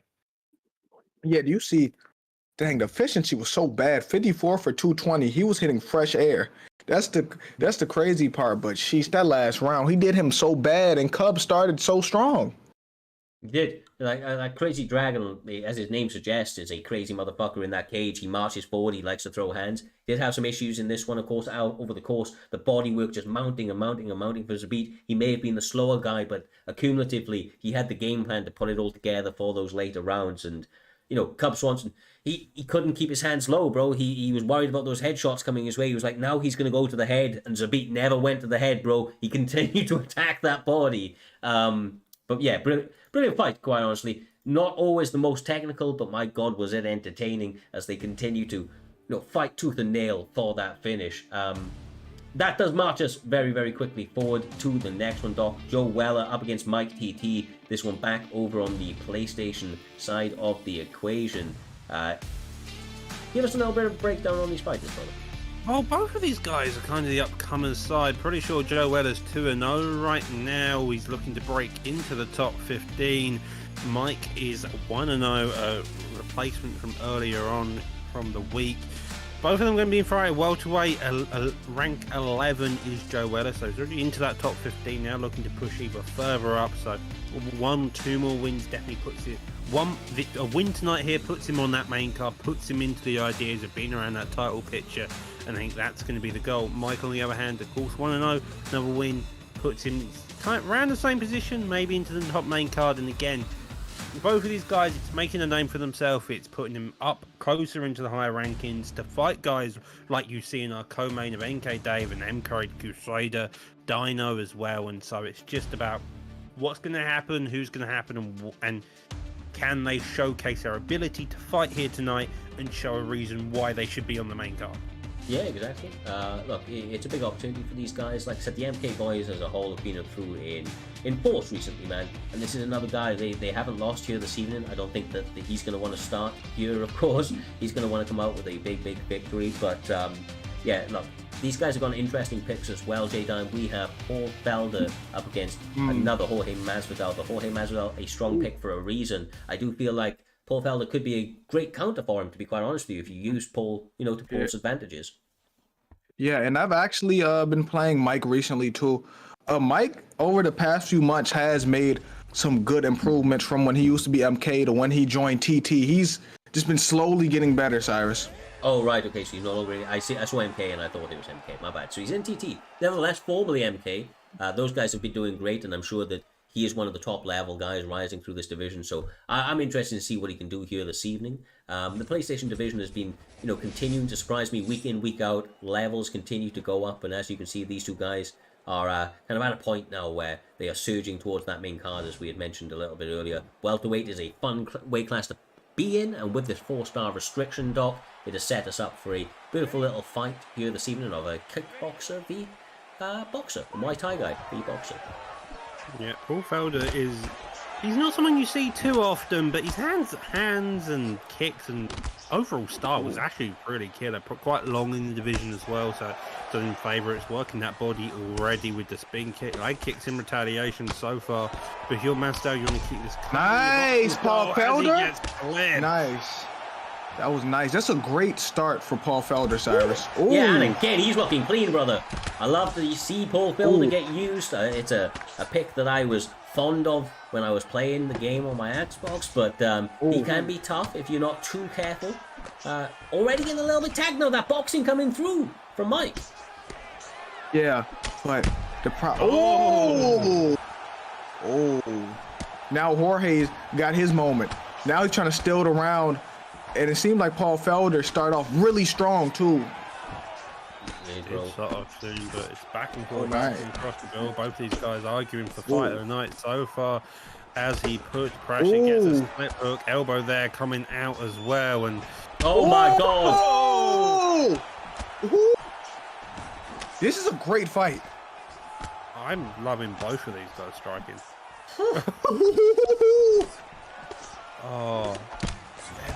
So slick.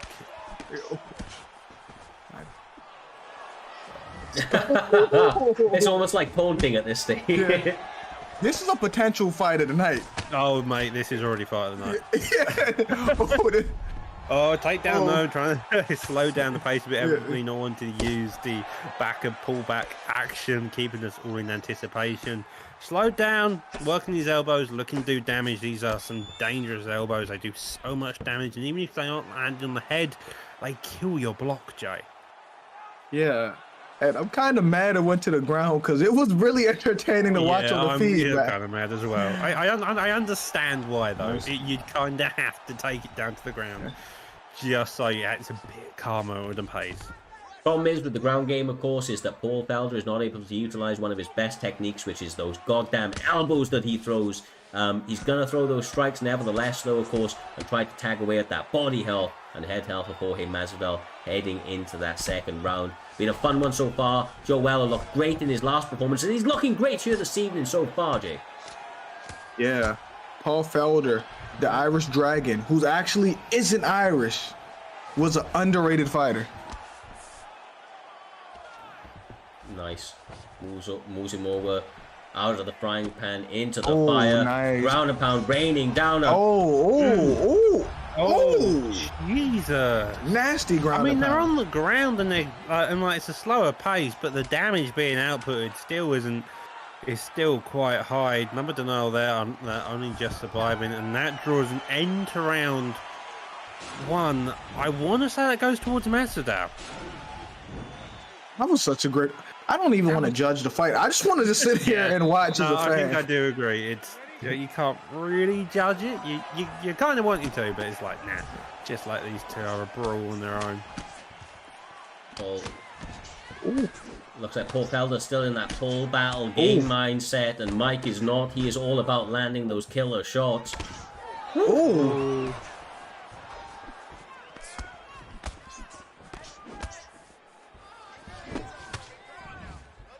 Nice.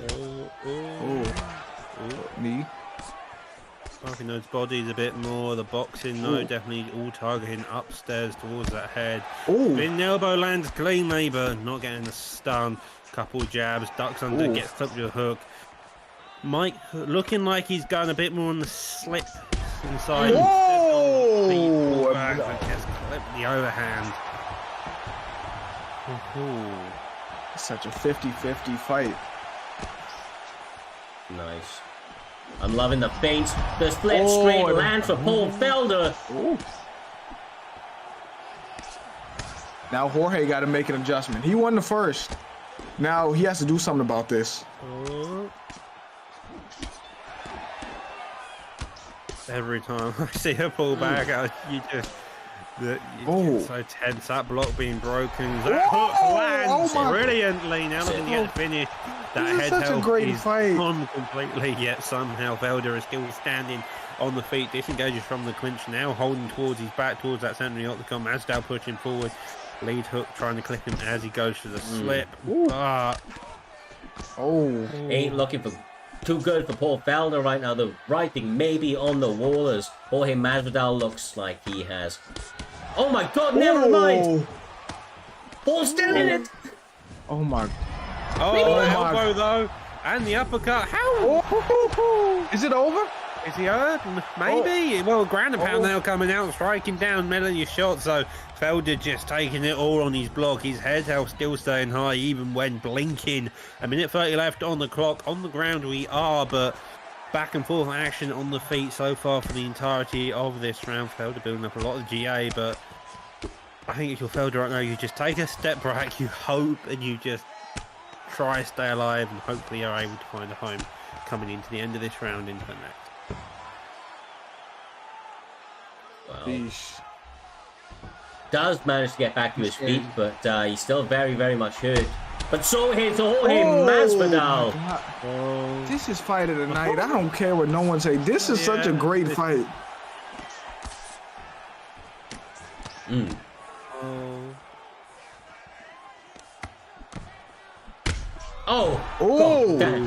This got to be over now, right? Like, is it actually over this time? No, maybe. I don't. Maybe. No, Felder staying in. The chin of the iron. Irish Dragon just staying enough here to last into round 3. He's had a war for the last 2. Looking more and more like going to the favour of Masvidal without Paul Felder just trying to stop the onslaught. Both of these guys back and forth action. Knockdown, slip hook. Straight landing there, digging down to that body. Does Masvidal trying to get his way through that block, and it is just he may be looking done. like he's finished. Yeah, he may actually be done this time. Oh my God. How is he still alive? How? Neon barely going same position again, rain down shots, going to the block, but Felder managing to stay out of it there, Jay. But how is my question? I don't know. I mean, the best showcase of chins that you will ever see. Somehow, some way, they are both in this fight, looking to try and find a killer blow. Another slip. Does not get the counter though, Doctor. Oh, the elbow Ooh. coming out there, trying to land it when Mma gets a bit too aggressive. Oh. The straight lands, though, the uppercut trying, pulls back, expecting the counter assault with the jab, trying to find a home, going to the straight shot block. The straight lands, though. We've seen his position 3 times before. Will he able to get the finish? Blocking there by Paul Felder. The Irish Dragon still in this fight. He is an absolute warrior, brother. Iron lung out here. How is he still alive? Like, he's on something. He's being held by blood, sweat, tears, and I want to say the primetime guarantee. Oh, bro, he goes to get up, and Paul Felder said, "No, bro, we're staying here for a minute." And I don't blame him. I don't. Maybe not. I think that's undeniable. I'm not even gonna lie to you. I think he faked up. I don't think he denied it. I think he just faked that up. Oh my goodness. This is. Oh my god. Hey, stand it back up. I want to see some more. Stand it back up, guys. Paul Felder gets a reversal now into top mount. This is a place where he wants to be. He's been battered left, right, and centre on the feet. Masvidal has not made his life easy. Masvidal getting the deny, taking back, sitting. You're Masvidal, you just get back on the feet again, I feel like. That or go top mount. Yeah. Oh my. I think a stand up here would be smart from Jorge. Never mind, this is a great ground and pound position, Ground and pound especially with a position stamina advantage. There we go. Oh, we saw this position earlier on in round 1. Masvidal landed quite a lot, arguably secured the first round. Lock on the brink. Felder managed to get off, and Oh, is he gonna back drag him? we're going to walk halfway across the octagon first, and then we're going to Yeah, he just dragged him from that left side all the way to that right. Jorge is like seconds away from a finish, bro. He just needs to get some separation and throw some hands. Like, Yeah. Yeah, he can finish him. You're right about that. Oh, okay. Okay, here we go. I think he's got 26 seconds, and what? He'll do it in 26 seconds if. Well, he wants to get more points on, get higher up in those rankings. That's the place it's going to be. That's how a ranking system works. Get a finish, the better, even if it is a buzzer beater and a half with 2 seconds left. And a head kick lands in Felder's fight of the night. That's what that is. That was fight of the night. Yeah, I didn't think that fight would go decision. The way that fight was going, I thought we for sure would have had a finish. Oh, that shouldn't have gone decision, but it was Paul Felder's chin. It was immense. It just wouldn't die.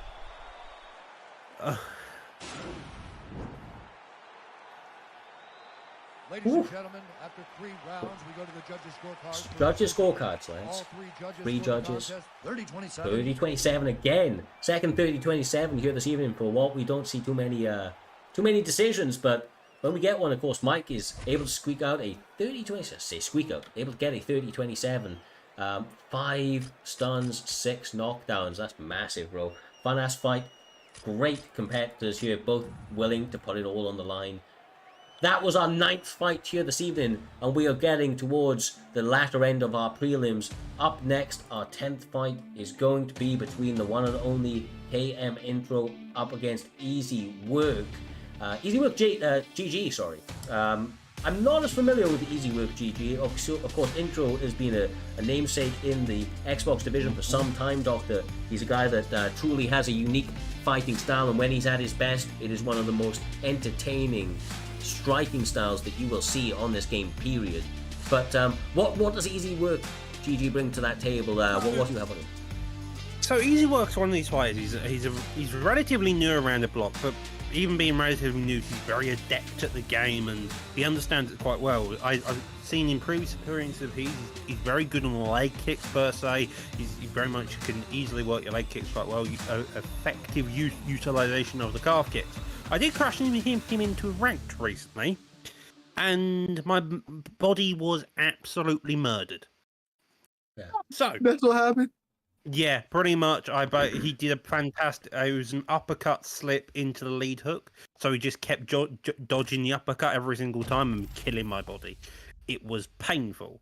Very impressive striking across the board, though. Typically more towards that striking style. And the Max Holloway pick on the board, you got to imagine that's going to be style. Making cardio an effective tool. Intro though, he's using Pettis. This is a classic KM pick, arguably. He's very good on the striking, good BJJ when needs, so he does have that option if needed, but for the main part, it's all about that footwork, all about his kicks, and all about that flashy type of striking. Here we go. Because people are saying in the chat that Easy Work should win this. But I don't know. Introspectively, when he's on, his striking is second to none. Yeah, truly it is. I cannot wait to see what happens in this one. From what I'm hearing, Easy Work is looking to make easy work of Intro here this evening, but that is a tall order up against such a striking fucking savant like Intro. Especially with his Anthony Pettis. This is a big, great pick for him. Ooh. That is the striking of Intro already coming to. But Doc, was it as cool as a faint body knee into a body knee? That was I've never seen that before. Easy Work, to be fair, is a little bit tricky. It would seem a little bit tricky. Oh, lovely step back though. This is going to be a fight of technical battles and minuscule amount. You've seen the fight of the night already. This can probably rivalry, to be honest, because they're just both very slick in their nature. Striking is in their blood, it seems. Yeah, Intro has a way to annoy people. Like the way he play it, you can almost get caught watching the show sometimes, Cyrus. Yeah. Do you know, like, Leon Bagito, we saw him fight earlier, it's kind of like he hits you like 20%, just like lightly, he's just tapping you, and then all of a sudden he'll walk you onto that big one. I feel like that's what Intro does so well, and it sets up those massive shots. He's just able to find his range. It's all about making sure that he's able to effectively land his damage. Easy Work not going out lightly though, Doc. He is trying to meet fire with fire, chopping up that lead leg, going to knees to the body and to the head. Beautiful work keeping this fight very, very game and making sure that Intro knows that he isn't here to just take part. It's very pitter-powery shots by... Ain't no pitter-patter right there, brother. No pitter-power indeed. The vulnerability, the counter pull, it was just fantastic. Working the legs though does Holloway, just reducing that power, and that's going to be to do a very good job just because the Holloway's very light touch to begin with. He's a man with death by 1,000 cuts more than a knockout blow, but that's not without trying, as you saw earlier. So a minute 30 left on the clock. Back and forth action across the board, definitely into the favour of Easy Work.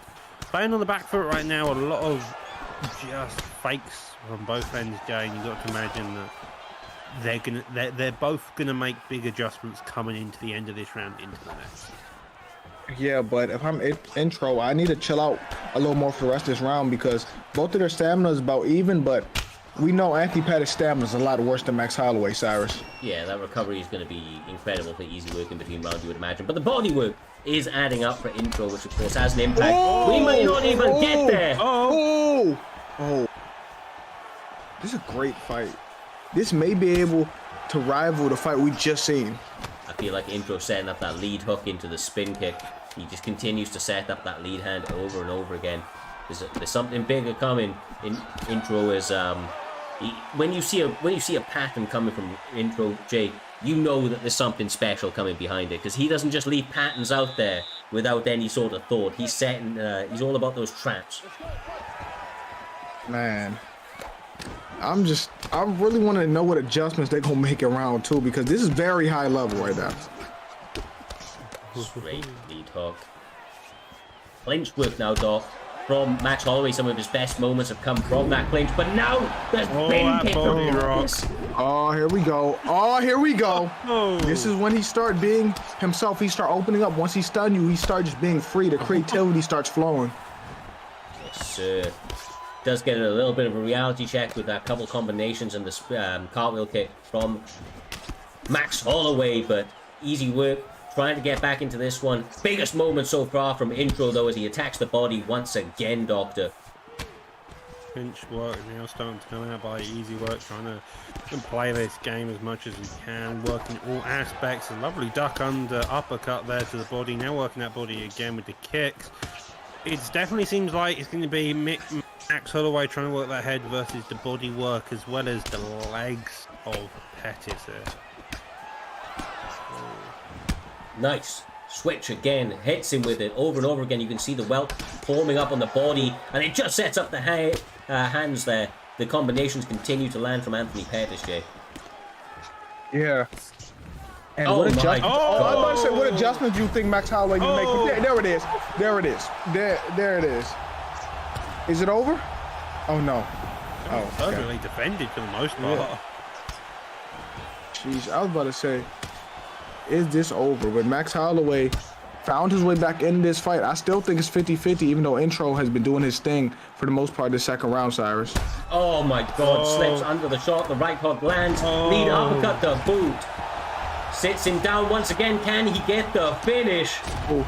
Ooh. Yeah, is the statement, but that was that lack of trying.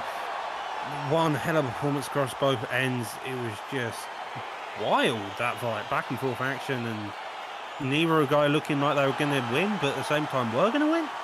Yeah, look, at a certain point I was betting my house on Intro. I was like, this guy's starting to take over, but god damn it, easy work.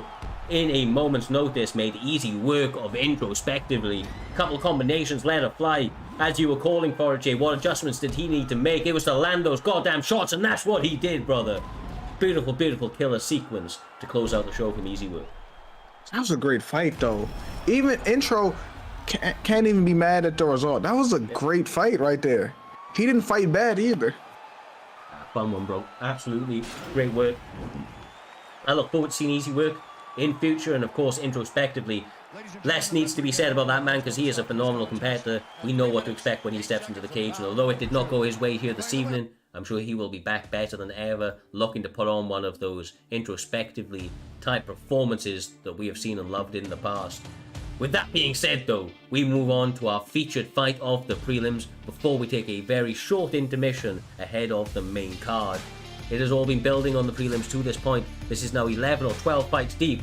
Ripe up against TK Amazon here, Doc. As I lose my voice, they are getting ready, brother, and they are raring to go to put a real highlight on what has been a sensational set of fights in these prelims.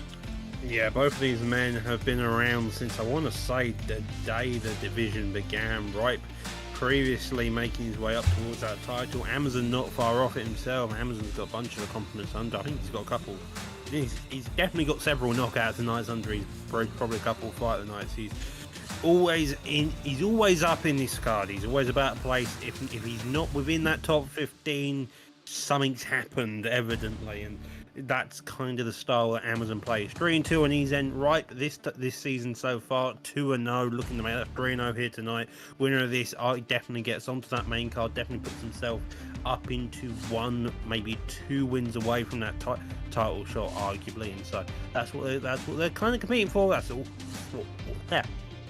you're always looking for. You're looking to get that title, and these two are none like that. Looking to put on a performance, fight of the night, and looking to make one hell of a war to showcase their skills, showcase their ability, Jay, and that's what these guys do.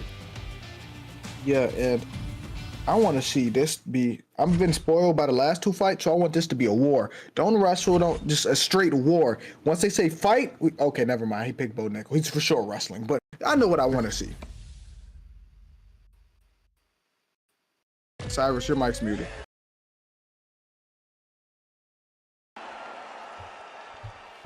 Hopefully we are back. I apologize about that. Yeah, the humble rubbing off on you, man. You pulled the humble. I got too excited, left myself muted, and then knocked out my cable in a frantic panic as I tried to bring my voice back. But yeah, we are here. We are here. I expect big things from this one. Like you say, we have been a little bit spoiled. They've been war after war, but nevertheless, Ripe MMA is a guy that traditionally gets his work done with his hands. I feel like Bo Nickel is a statement for him that he's trying to advance in his ground game, which has been deadly up until now. He did get submission of the year last year, remember, but set up from those hands, so maybe trying to lean into that elbow, take him down, and get the bulldog choke. Same sort of thing as Askren. Last time I think we saw Ripe out, he looked killer in the grappling department, secure in all aspects, so that's probably why he's gone. Bo Nickel has gone, okay, my wrestling's evidently grown and grown. I want to test it out now on the top of the featured prelim here against someone like as warrior like as Amazon. Robbie Lawler's a difficult pick. We've seen him be used earlier by Trixie. You know the hands, you know the power that can be offered there, but it's also about the guy on the controller, on the sticks, using him, and so far both of these guys looking to put on a striking clinic. Bo Nickel, typically though, a grappler, so I expect to take down pretty soon, Joe. Yeah, I need him to start shooting because Robbie Lawler doesn't have, oh my goodness, he doesn't have good ground stats at all. Yeah. So there we go. This where you need to be. This is Bo home. right here, college champion. This is him, Cyrus. Yeah, I was about to call for a blast double, but he decides to go hip toss, ends up in side control, moves over into a scroll-like position now, trying to rain down some ground and pound. This is the wheelhouse of the one and only Bo Nickel here, Doc. Once again, talking about feeling right at home. This is your area of expertise, my man, as he goes across into side control as well. You know that Robbie's got to be very careful of that, crucifix, because this is the thing about Bo Nickel. He can clamp down in any position and rain down ground and pound on you. Yeah, exactly. Backside being one of those positions. Starting to run a couple, got blocked a few times, gets denied to there, and that's a very good, effective job now. Looking to throw a couple more strikes. Probably hoping for the side control, pop up to open, takes back his seat, and instead, top mount is arguably the position that's probably going to be more comfortable with him. Start holding that top position and then start raining down. Only 6% betted on right, so That's evidently crazy the to me. underdog here, it seems, but so far he's looking like the more adverse side, managing to hold off this wrestling game here, Jay. Yeah, but Wright being an underdog by that much is crazy to me. Yeah. Especially, like, are y'all crazy? Like, that's... They must have forgot, bro, but Ripe MMA seems to be reminding every motherfucker here this evening as he is grinding out these top control positions. Now gets the crucifix with 55 seconds left on the clock. Can he hold it out? He cannot, Doctor, but elbows continue to get rained down from side saddle. Raining down shots as much as he can into the side saddle position. Does end up in half guard though now. Top mount again. Can he get denied? 20 seconds left on the clock, Jane. Got to imagine Bo Nickel wants to end this round off with a short, sharp burst. Yeah, but I'm still stuck on this voting here. Like, there was like, it's supposed to be 50-50 if anything. But Yeah, that is the wide betting line. But look, Ripe MMA is on his way to making all of his supporters very, very happy right there. All of the Ripe MMA believers, Doctor, are going to be happy after that first round. But let's be straight up. King Amazon has come back from worse in the past. And although that may have been a difficult first round, he's going to be looking to enter this second in a big and better way. Yeah, he's going to really be wanting to look at that in a better way.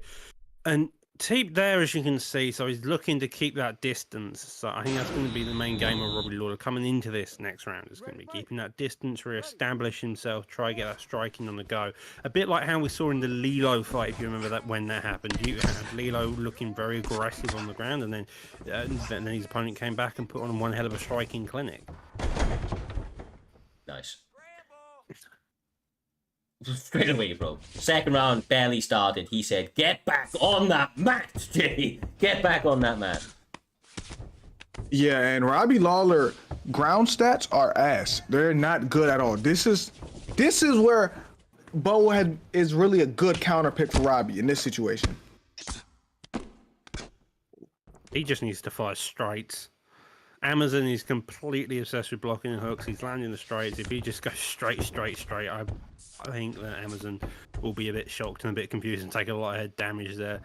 If you're Amazon, you're going to be arguably going to be kind of expecting that maybe, and so a sprawled position is a very good idea here, though. Easily takes the back, transitioning around, going for the backside here and looking to rain down even more shots of damage when he can.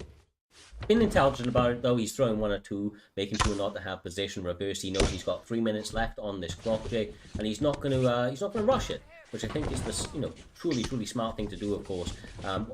Robbie Lawler is just so dangerous on the feet. This is what Bo Nickel needed to do, and it's just all seconds in his favor. So, what do you do here if you're Robbie Lawler in this situation? Well, deny there works. Separate at all costs, and then throw those hands. Of course, he's used to taking, not just taking names, but taking souls. And right now, he's not being given an opportunity to do so. Bo Nickel is just stuck to him like glue, Doc. And he's not really making many mistakes or allowing Robbie Lawler to get into the fight. He's not giving him the options to work his way back to the feet, basically. Yeah, no, he's done a lot of damage here, and even once he gets back onto the feet, Lawler's going to have difficulty being able to get back here. But again, a bit more aggressive on the feet, putting on his pace as much as he can. Bo Nickel happy to engage. It's a bit of a scary time. And that's why Robbie's so goddamn dangerous, bro. So dangerous. Mad. Why is he engaging with Robbie? I'm scared of his hands. Why are you? Oh, What? He got to get out the way of them. Get out of the way. Look for a pullback. Look for your head Oh movement. my A goodness. spear would be a good idea, in fact. That would have been a Like, great. he's getting Oh my. Bro. Stunned. Oh, he done lost his mind. Coming He lost. back. He lost his mind here. Why is that double leg not the first thing? You're a wrestler, bro. Shoot that shit. You're getting lit up. This is crazy. Don't abandon a panic my wrestling. Yeah. Find something. Bloody hell. He's just like stuck while Amazon just punching him, doing nothing. No, bro. It's like he's like a deer in a headlight right now. He doesn't know what to do. There's combinations coming from every which angle. I tell you what you do need, and the corner will be screaming this to him in between rounds. He needs a double leg, dog. He needs a double leg. He needs a double leg. So that was a very good round by Bo Nickel until we got to the feet, in which Amazon decided to stick to him like glue and just come at him non-stop, working that block, ducking the uppercut there, as you can see in the fight replay. Oh, that's a good comeback by Amazon. He's just got to pull that off for the second time round. Ripe, on the other hand, needs to make the adjustment and realise that, yeah, I need to keep this on the ground, otherwise I may actually lose all of my head health. Oh my Bo God. Nickel can't just sit here and get punched like this because Amazon trying to take his head off. This is what he should have did before he started getting punched. Yeah, bro. No, if you're in a striking battle with King Amazon as he's using Robbie Lawler and you are using Bo Nickel, you've already lost, dog. He's able to engage in the clinch and work his way back to the ground, and now it's back in his wheelhouse. I mean, look, the fight fan, the absolute degenerate in me wants to see King Amazon get back to his feet and throw those hands like nothing else he has ever done before. But Bo Nickel, Ripe MMA, doing the intelligent thing and staying in his wheelhouse. Yeah, this is where Bo Nickel needs it. He, as we can see, this is why he shot the takedown in the first. This is how he won the first, and it's just, he's got to be so calm and patient here and make sure that he doesn't run into these issues. If you're Lawler, you're looking to call back to full guard and then start to work your way up on the feet there. But so far, going to sprawl again and probably going to transition again to backside. Man, finally gets to deny. Oh. Nice, man. But this is a tough Bo Nickel to deal with. Getting denial after denial, working from position intelligently, not risking very much, but continuing to mount up slow and, effective. Ground and pound. Now the crucifix, Jay. Big does manage to get out of it, though. We're back again. Oh, my. What does Robbie do here? Bro. Try. He needs to do Derek Lewis, right? He just needs to stand up, bro. He needs to decide, fuck this shit. I ain't playing around with your grappling anymore. And just like, honestly, I don't know. He doesn't have that option He doesn't have that. Nah, he has had 3 rounds of this guy stuck to him like glue, trying to take away every ounce of energy that he has. Bo Nickel, Ripe MMA, not able to amount a massive amount of offense. And that'll be interesting to see how the judges have scored the big damage, but the cumulative time in that first and third round is definitely enough to keep Bo Nickel ahead in most judges. Unless he gets up here, Doc. Unless he gets up and does what he did in the second round. Yeah, unless he gets up in the second round, and it's just going to be very difficult here. 50 seconds left on the clock. And it's just... Yeah, this is Ripe's game. Straight, lead hook. Right, that's it. That's it. Yeah, it's over. Yep. Well, do you know what? A masterful performance, other than that end of the second round, right? Let's be straight up. He looked absolutely perfect, other than a 1 minute 30 segment in that second round, where somehow, some way, Amazon was able to just absolutely unleash hellish combinations on the feet. But outside of that, Ripe MMA showing a different ripple to his game, Doctor. Able to work the grappling very, very effectively. And got a finish from it. He waited until the third round, until he knew he was up and he was in control, and said, now is my time to let those hands go. And it was enough to get the show done. Yeah, it really was. He looked at a fantastic performance. That was killer. That genuinely was. Apart from that second round, in which we had that at the end with Amazon just coming at him like a... I don't know what happened there. It was like he lost all semblance of being able to shoot a takedown, but That was killer. Yeah. Well, that does call an end to the prelims, and we will be moving on to our, I think, 7-fight main card. 1, 2, 3, 4, 5, 6, 7. We were right. Yes, 7-fight main card. All of the action still to continue. We're going to have a very, very short interlude before we hit the main card and allow this savagery to continue. For a very, very short period, we will be hitting this intermission screen. Make sure to grab your drinks and all of the refreshments you need and come back hydrated and ready to witness the carnage.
stepping into that cage, trying to defend his belt.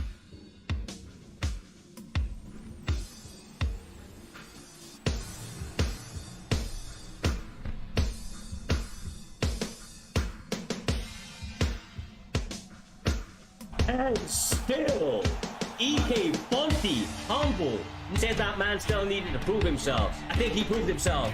Gets the job done, looking as technically proficient as any man stepping into that cage ever has. The counter-striking on point and the killer instinct, as present as ever, brother. Speaking facts, Cyrus, but another fact is that he's fighting Naznim next. Naznim is 7-0 over 2 seasons in Primetime.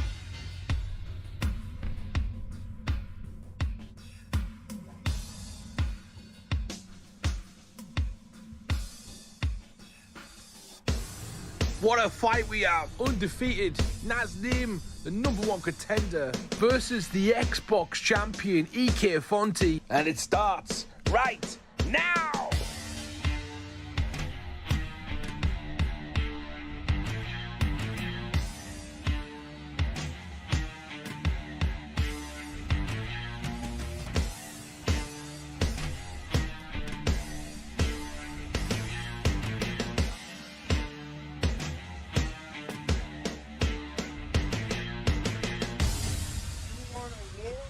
They can't bring me down. I'm here to stay.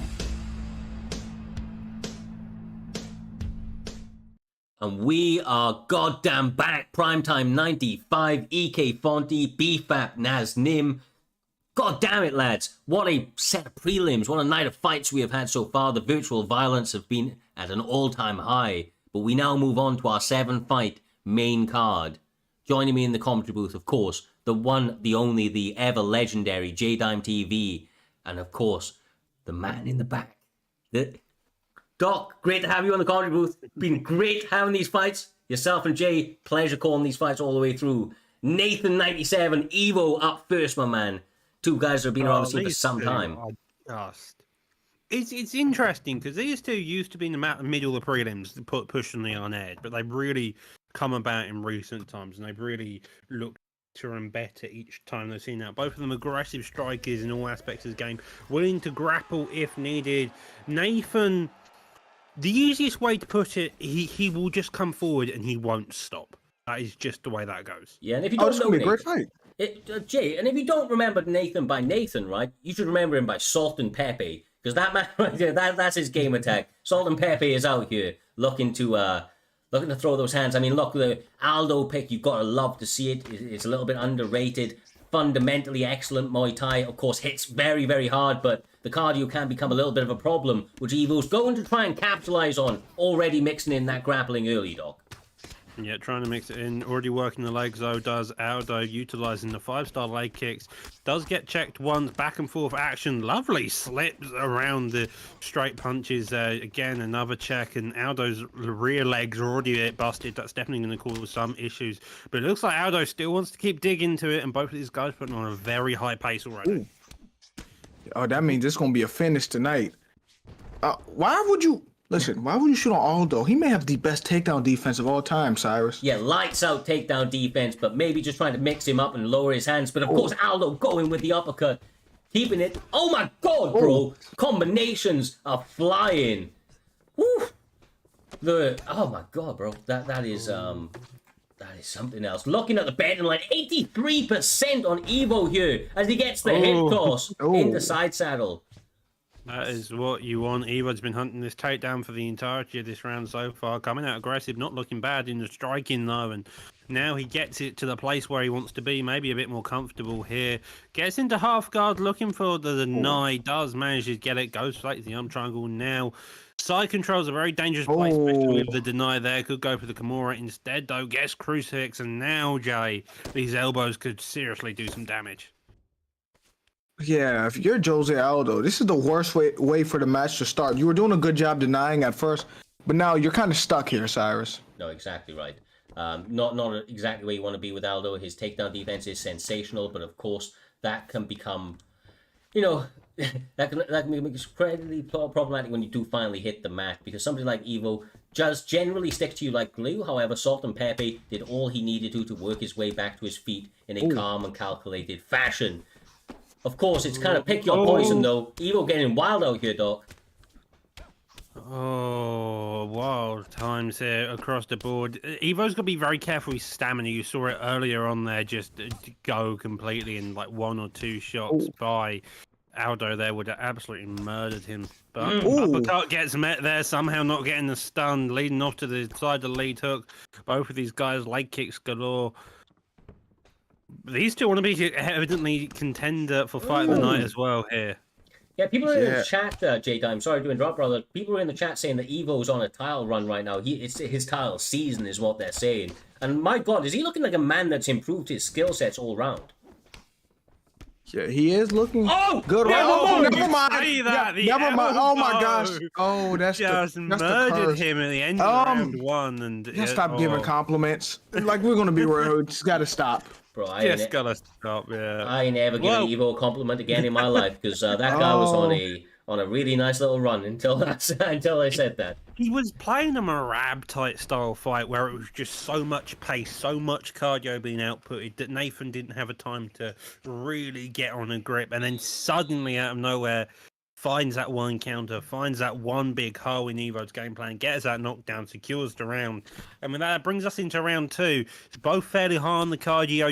Evo can definitely still go with that game plan, but Nathan managing to pitter-patter shots across the tables so far, trying to work the legs still, but I don't know whether that's an advisable idea, especially with my the... God! Oh, why? And he didn't get stunned? He may be done. No, he may be done soon.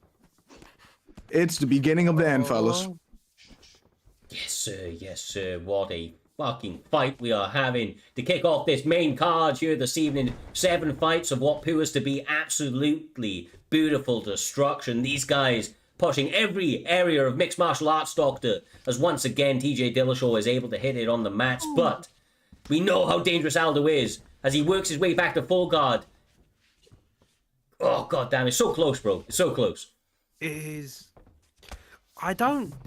If I'm Evo right now, I'm having to really try work out what my game plan is. I think it is going to be in top mount, side control, subs, anything of that kind is going to be his main game plan area. Because I don't think he's going to be able to get a finish effectively, maybe, but on the ground he's going to need to do some serious damage work, serious work overall. In the top mount, I think is going to be his best option. Lovely deny there. Knee bar's a very big opportunity, and he gets it now. Going for it. This could be dangerous, Jay. Let's see. You know what's crazy? I was about to say I want him to get. Oh, it's getting close. Whoa. It's kind of close. Oh, it's getting closer. Hold on, this. After the halfway point is where it really starts to go up at an accelerated pace. As you can see right now, he's closing that gap second by second. Back and forth action, good tracking. Red is creeping up though, looking like it's going to get the escape bar, but as it gets nearer and nearer, the tighter it gets, he just manages to get out of it. Oh. By the skin of his teeth. Get back on the feet, yeah. Get up. Just get back up on the feet. Bro, so close to getting the job done. Evo has not allowed him to dissuade that at all, but Salt and Pepe still finding ways to land his combinations. Oh, Jesus. Back down, the digs down to the body, gets a body stun there, it looks like now, pushing forward, ducks under the hook there. Not a moment to breathe in this fight, Jay. They're just looking to murder each other, whether it's on the ground or up here. Every moment filled with anticipation, and it's just a war and a half. If he loses this fight, he's going to hate himself for not getting that knee bar. Oh, my God. Yo. Salt and Pepe setting up that rear kick roundhouse to the head, continually backing him up, walking him onto the power side, but some way, somehow, Evo Panda able to reclaim some center control, now landing combinations. That body shot, that works so nicely. Does manage to catch it that time, trips him up, drain that stam just by a bit. And that's an end to round 2. 5 to 8 significant shots thrown in that round, yet that wasn't. The stats are a lie there. The stats are a lie. Okay. This fight ends here. Oh my. It doesn't end here. It goes to the judges' decisions. No, it doesn't. No, it doesn't. No time wasted in this third and final round. 4 minutes 30 odd left on the clock, and as you can see, Aldo starting this one out quickly. J-Dime, he's firing uppercuts. He's trying to stop Evo shooting for those legs again. So far, so good for Aldo as he's approaching what is a dangerous big round. Never mind. Stop talking every time. Oh, this is Cyrus' fault. Hey, if he loses, this is Cyrus' fault if he loses this. Oh my god. And he gets it tonight. That's beautiful. Now looking for the elbows there, working that head tail. Could easily get into knee on belly though. Salt and Pepe getting into half guard, retaining a bit more position so he can try. But this is just a wild fight. I accept no responsibility for the outcome of this fight. Either way. I can't believe him. I just can't believe him. Evo looking clean in these positions, but he gets from this. I said it again. I talked it out of existence. He's talking it out of existence. Oh god. Separation. Aldo decides to stand it back up. Will it go in his favor? Time is ticking by here, dog. Head health blinking after one shot. Gets a drop there. Now going for the finish, but looking to work the body? Why? He said, why? Doc is baffled right now. I'm like, why would he do that? He's looking for a finish if he wants to. Decides to get up on the feet instead, though. Now 2 minutes left on the clock. A takedown fake there does happen. Uppercut lands nicely. Salt and Pepe's head health is absolutely shot, and a takedown gets landed there. These two have gone 3 rounds, and that's not without trying to get a finish in the first and the second, and even now they're still going. They may be on the ground, but they're still looking. It is immense, incredible, and this is the primetime guarantee in action, Jay. Yeah, but now I'm gonna be mad if they don't get a finish because you said they would go to decision. I'm kind of upset. Although I accept no responsibility for the outcome of this fight, I do that is absolutely true, Doctor. It would purely be your fault. But I don't think they were going to get there as they continue to stand back up for the final 45 seconds. Combinations letting fly. But the double leg again. Stop this time by Salt and Pepe.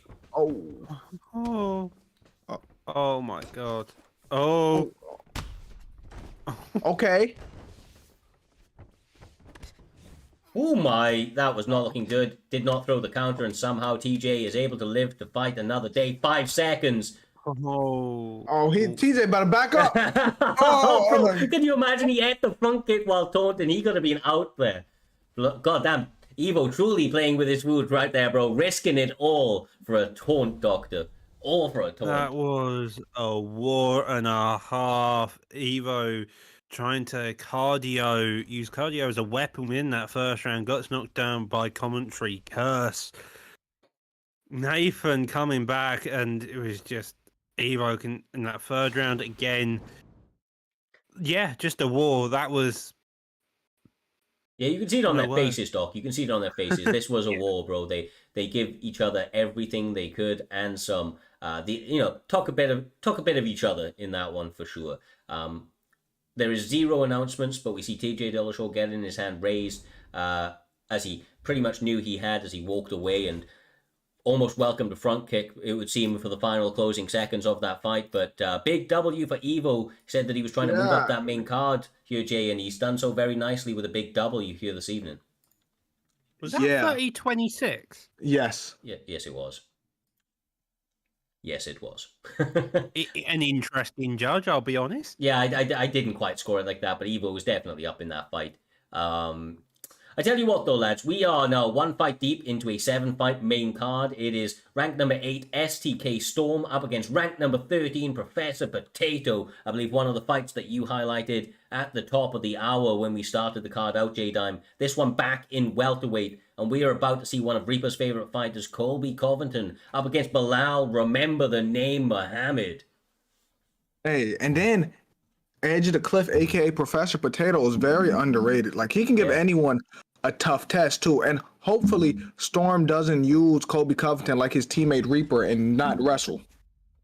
Well, Storm is typically a wrestler. That's his bread and butter. That's how he got into having a title shot, and that's how he won the title, if you remember correctly. That ground pound in backside, so he's definitely a title killer in that aspect. So here we are. We're going to be in the welterweight division, as you mentioned. Belal Muhammad and Colby Covington both are very effective wrestlers in what they do. Covington arguably got pillows for hands, but massive amount of cardio here, Cyrus. So you got to imagine he's just going to be non-stop in that Yes, sir. action. Exactly right. He tries to melt his opponents as we approach this very first round of the second fight in the main card. Make sure to join the Discord link that will be linked in the Twitch chat. If you're new to the community, everybody can get involved and showcase your skills. Try to rise to the top and fight for opportunities just like this year, Jay. As these guys let it go in the hands early. Yeah, and I think Professor Potato is one of the most underrated fighters on the PlayStation side because I only remember him losing the CV each season. I don't remember him losing a lot.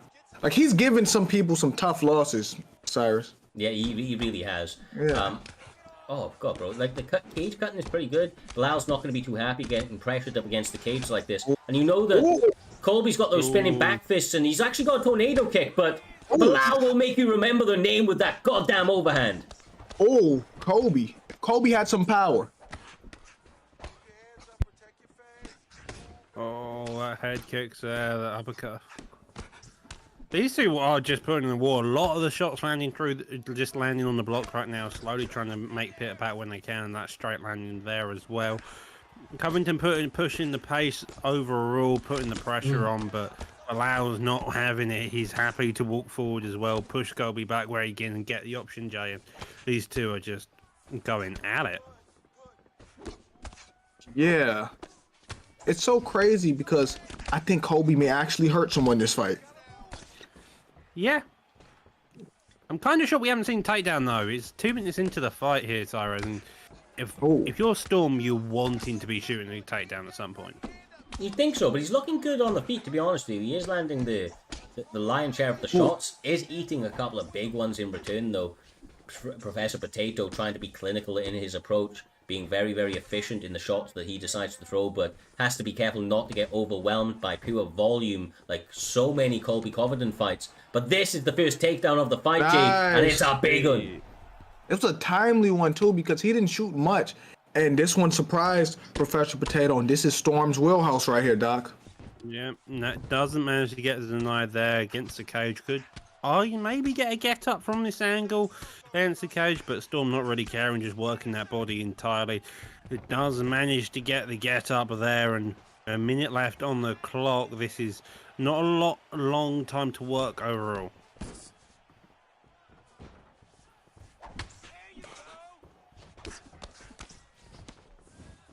Oh, why? Oh. Now why?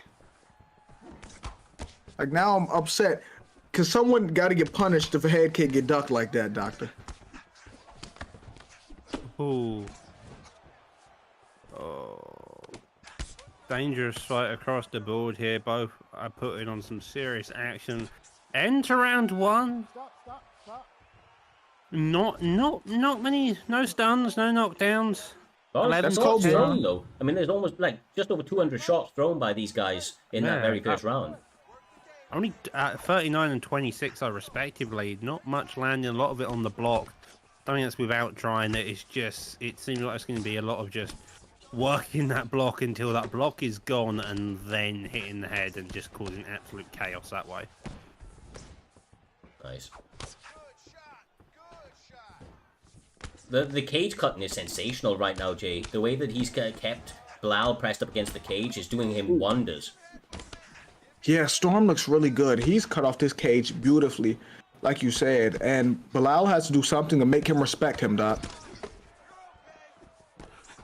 He does. Jab straight there, looking for that distance. 3 minutes 50 left on the clock. Bilal now going for a takedown of his own. Does get denied. If I'm Storm, I think I'm taking this down myself, honestly. I'm going to see if I can have getting action on the ground. Just cause a bit of chaos on there, as per his nickname. Maybe go for a top mount. Crucifix would be an ideal position. Nice. Well, obviously this is ultimately where either one of these guys wanted to end up. Top control, obviously a big position for both Bilal and Colby Covington. Colby able to get here more often than not across the last 7 minutes of this fight, J-Dime. And right now, Colby making this incredibly difficult. And with so much time left on the clock, these elbows are not gonna, not gonna lessen up anytime soon, bro. Yeah, but if you're Professor Potato, you got to find a way to your feet or find a way to reverse position. Because if you sit here for the rest of this round, you're easily down 2-0, Doc. Yeah, exactly. And I think right now, if you're press player, you need to make some big adjustments to your game plan. Because so far on the feet, it's more just a case of who's going to watch that block quicker. And Kobe Covington with that cardio just has the ability to just continue forward non-stop. A lot of that sprawl damage as well, working that body, going straight back to that jab straight, doing it even more so. And this seems like Storm's just trying his damage to work through that block break, and then start to cause havoc on the head. Nice, man. The cage cutting, like, it's just so important. He's not following him, Jay. He continues to cut and cut and cut, and that's why the action is constantly pressed on Muhammad. He feels very claustrophobic in there. He uses a good clinch to get back to the center now, but straight away being pushed up, bro. Knockout for Kobe Covington. He managed it. Jesus. Kobe said he's been working on. He said he's been sitting down on his punches a little more. He's been working on it, Doc. Yeah. That was pedal. That went from very slow pace to pedal to the metal instantaneously. Covington just getting the knockdown, instantly going for the finish. Arguably, probably one of the few knockdowns and KOs you'll see with Kobe Covington. An impressive performance there by Storm. Looked good all around. Very good cage count, as you mentioned, Cyrus, and yeah. One hell of a performance. I mean, he started that fight as he meant to go on. He continually got into his opponent's face from the opening bell to the very final seconds of that fight. Bilal was unable to keep up with the momentum, the pure, furious momentum of Colby Chaos Covington. And ultimately, Storm was able to get his hand raised here this evening in what was an incredible fight between these two guys. I look forward to what the next ones bring if the action continues like that, which, let's be honest, was one of the better showcasing of grappling here this evening. These guys going at it, in and out, denying each other, working the positions. I think that Storm was able to work those positions very, very well, and then obviously on the feet with that forward pressure, just able to put it all together and stop Professor Potato feeling comfortable in any area of that bout. It sets us up absolutely sensationally for NM Naz up against Konzi. Big fight here on the, I believe, Xbox division, Jay. In fact, a massive fight, especially for Konzi. This is his toughest test to date. And Naz, of course, wants to be popped back into those title pictures. So he needs a big W over a name like Konzi, who's up and coming and trying to burn his, write his own name in this weight class. Yeah, in a fight like this, for both guys, it's not about winning. It's about how you win it. It's how you do it. Because if y'all just show up and then have a boring decision, that's not going to impress nobody. But they got to have an impressive finish here if they want to continue to move up the ranks and show that they are championship material in this season.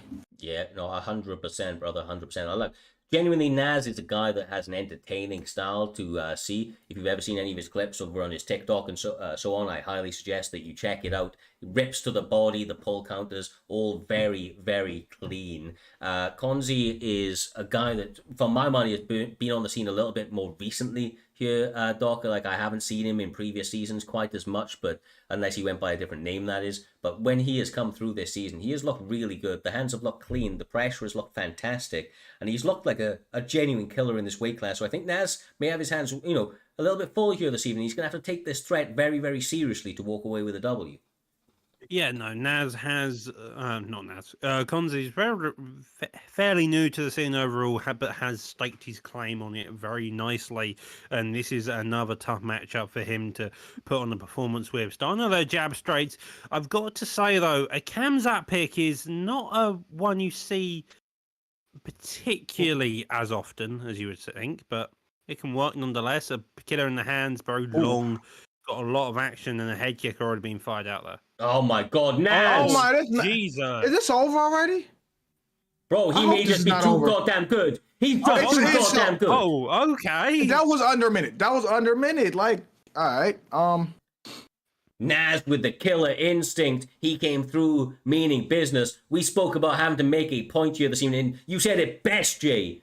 It's not about, just getting a win. It's about how you win. And Naz has definitely secured, for my money so far, knockout of the night here this evening. He came out here. He put those hands on his opponent. And Konzi, who is, like I said, maybe a little bit new to the scene, but has not really taken any steps wrong so far, finally meets an opponent that he was not able to get anything going on because like Naz basically shut him out. That was almost a perfect fight. He landed 2 punches, bro. He landed 2 punches.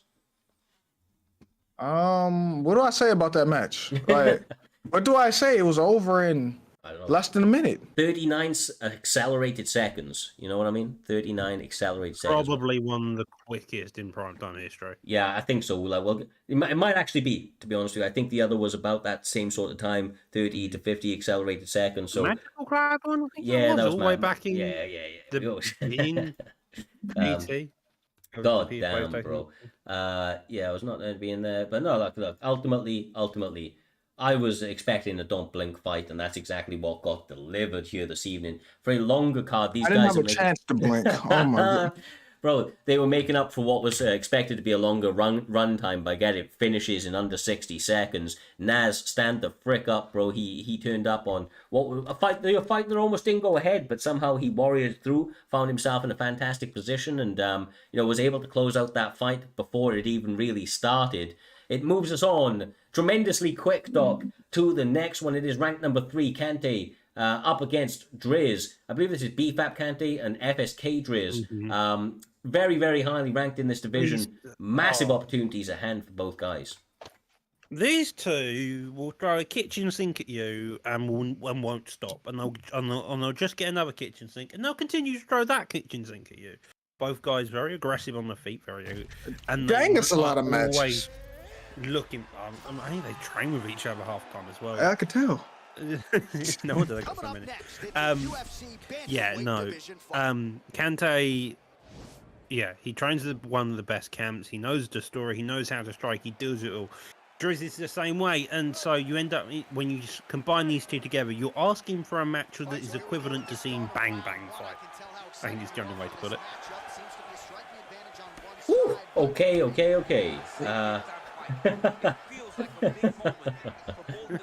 That's right. Little ladies in the chat, Doctor got a kink for sinks, apparently. I liked it. No, these guys going to start out very, very quickly. TJ Dillashaw trying to take the center of the cage. Going to be difficult from some of the rangy boxing that somebody like Kante is going to be able to employ with Rob Font out here, Jay. Seems to be taking a back foot right now, looking to set up those sniper 1-2s. Man, it's crazy because they should buff Rob Font again. Just because of his last performance against Adrian Yannis, because he looked crazy in that fight, Cyrus. He'd get buffed from it.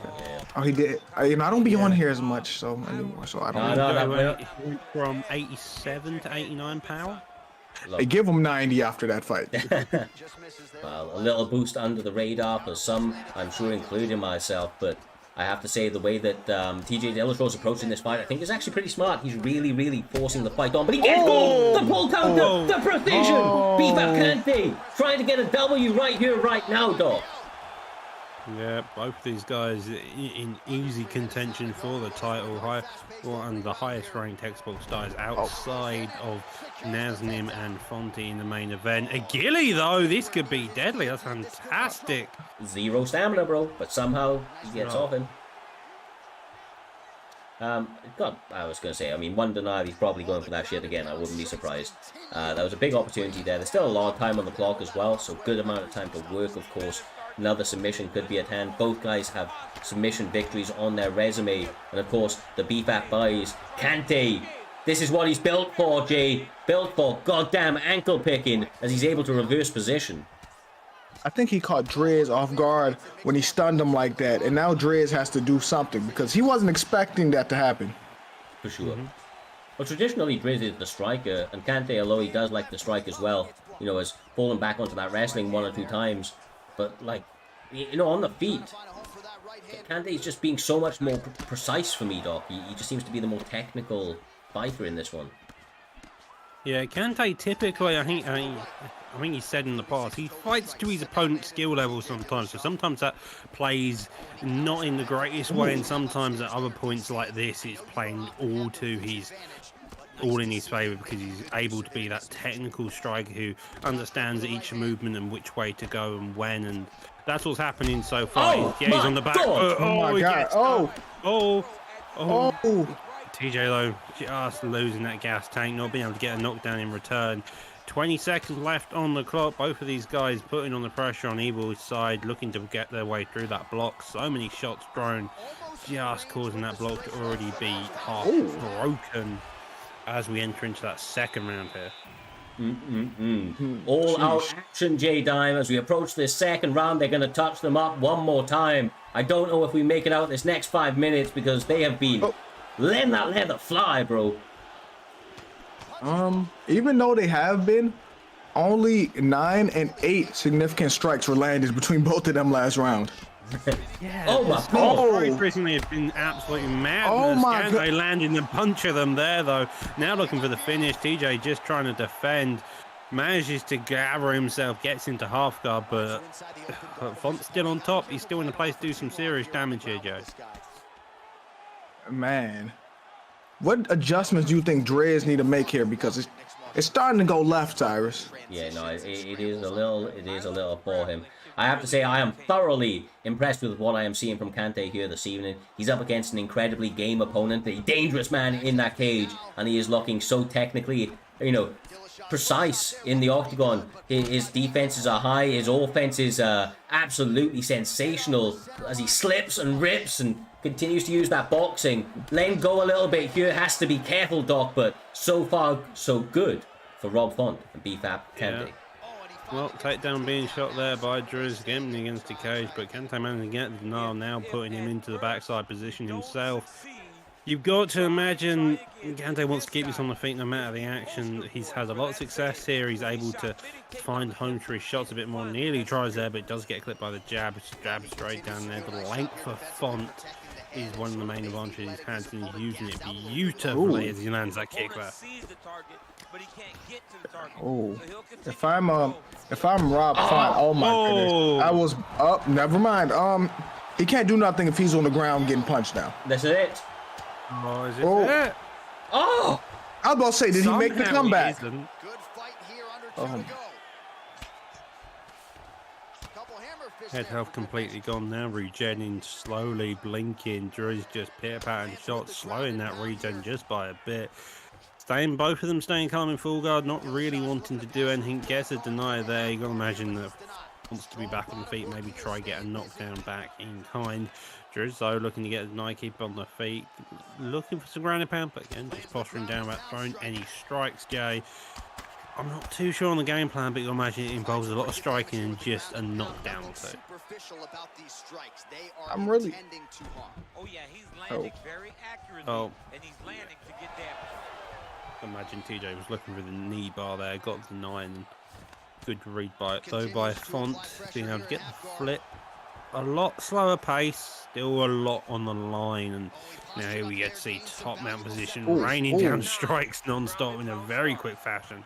Yeah, I mean, look, the pace did definitely slow down for a moment on the mat, but I think it was needed after so much expended energy over the opening 8 or 9 minutes of this fight. We now approach the final 5 minutes here, J-Dime, after what has been a back-and-forth battle between both competitors. Very precise in their actions in that cage. I think it all rides on this one, bro. I think it all rides on this one. Yeah, but the good thing for Driz is, even though he's losing the early parts of this fight, he gained momentum going into the last round. So maybe he can carry it on and potentially win this. Nice. Oh. Down the barrel from TJ Dillashaw. Just missed with the left there. Stuffs the takedown there. Lovely How denial good is his there. takedown defense? Ankle pickers don't get ankle picked, bro. I'm telling you. Right on the button. Oh, this is... I said, They're punching and punches, and it's just one punch away from being killed. Good defense. nice. Little head movement there. Host stream lost their audio. Freaked me out for a moment, but we continue. Nice. He's landed that a few times. He might be getting it. Oh! Gas is out. Like, would he have to get the finish here? Looking for the ground and pound position. He does, but no luck there. Could go for the half guard, go for a knee bar maybe after a deny, but I don't know if Dillashaw wants to do that. Maybe just go back on the feet. Maybe just wants to play it calm and collected and just try to win the fight on the ground now for the rest of the round. Nice.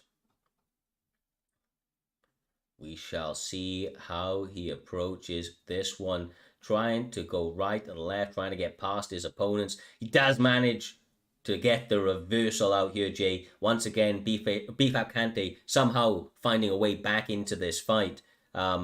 He has 2 minutes 20 to get something going because he did get put down in this one in what has been a very, very close 2 rounds proceeding. Yeah. If this were to go to decision, I'm wondering how the judges will score this. If I'm both of them, I'm going for a finish, though. I don't know, but it's a war and a half, and neither a guy is wanting to back down, and elbows there.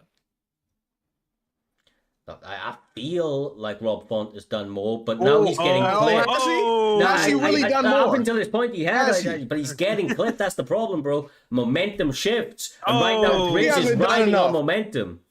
I don't think he's done enough. Definitely not now, bro. Definitely not now. I don't think we're getting there as the finish is imminent. It's over. It's over, fellas. Dre's taking the win. Kante putting on a performance though and a half. Just started out so aggressive in the first game, the first knockdown, in fact. But then back and forth action across the board. Dre's making it a really tough and deep fight. Just significant strikes. Just looks really suspect personally, but hey, that was a fight and a half though. Yeah, great fight. Honestly, like I said, they were leaving it all out there. Look at that. Look at the judging. Yeah, it's crazy. Look at the judging. No one had the same scores. Majority draw going into that one, right? That what it is? Yeah, it's majority draw. That's crazy, bro. But look, very, very fun fight. Like Driz pulled that for my money, right? I was going Kante's way up until that final section. I feel like Kante was the guy that was looking like he may be the winner, but Driz dug deep and credibly got that big W here this evening in a very, very needed position. Credit where credit is due. I look forward to seeing that man back in the cage, and if Kante can bounce back with a big W, he's going to be a problem in this division as he has been in the past, and quite clearly is going to be in future. It does, however, Doc, move us on to the next one. We're going to be having the one and only Dino Gamer stepping in the cage once more, this time up against Versatile. Top end of the PlayStation division, of course. Is Versatile a late replacement, brother? Yeah, Versatile is a late replacement. Cloud MMA went a bit haywire, so instead we have Versatile filling in. He's a bit lower down in the rankings, but he's 3-2. He knows the score. He just lost to the guy in the number one contender this week, so the man means business, and he's definitely earned his spot up in these rankings.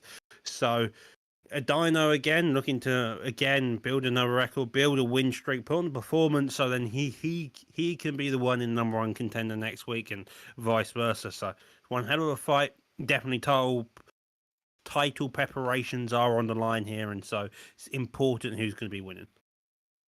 I thought my eyes just started hurting. You all good, bro? No, I'm good now. So, no, my eyes start hurting again. It's gonna make me sound like a hater, but the ping went from 343 to 9 something on one of them jumps. Yeah. I was just making sure my eyes was working at first. So, I mean, look, ultimately, it's one of those ones with Dino. It is something that has to be monitored, of course. We are an international league. He has a very fast and stable connection for the most part, but of course that distance does cause that stability to be at a higher base ping. Not been too problematic so far in his run, but if it's a little bit jumpy, we'll see how that impacts here this evening.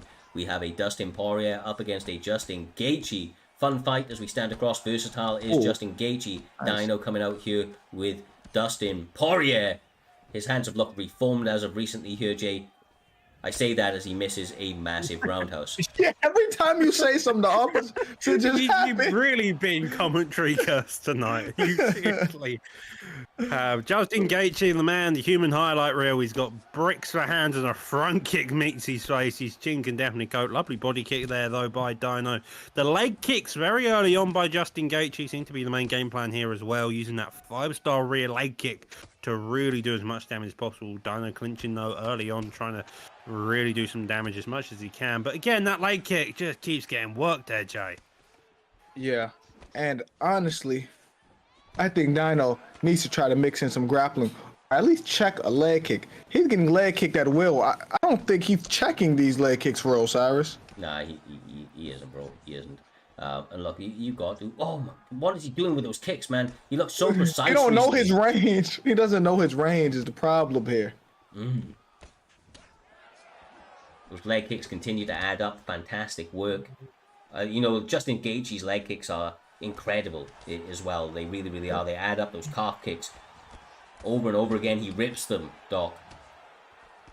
Yeah, he's just happy to work that leg non-stop, and that work on the leg just reduces the power of Dustin Poirier, meaning that once Justin Gaethje decides to brawl in the pocket with him, which you no doubt want to be doing with Gaethje, because Gaethje's hands are killer, and that's what he's built for, is it just allows you easier time just to be able to land shots clean. And that front kick, though, that's doing some serious damage when he does have the chance. Lovely pivot lunge out of there, though. Did he check that or no? Not too sure, bro. It's hard to see sometimes, man. These guys fighting fast. First double leg attempt, and he succeeds. That's the This is Dino what ball, Dino bro. needs to do. Exactly. This is your bread and butter. Stop BSing on the feet like you're this superhero striker. That's not you. We seen. Bro, that's why them head kicks wasn't guy, landing. bro. You know, you're not that guy. You're the double leg guy, and it's for a reason. Dino goes back to the double leg, and he's now getting some success, but very quickly, versatile, showing that he is versatile, getting back to his feet in quick succession here, Doc.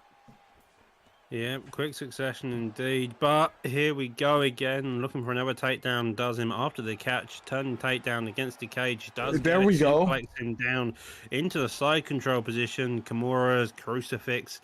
A lot of good subs in this area, but instead looks for the arm triangle. Doesn't do it, but instead looking for the top mount.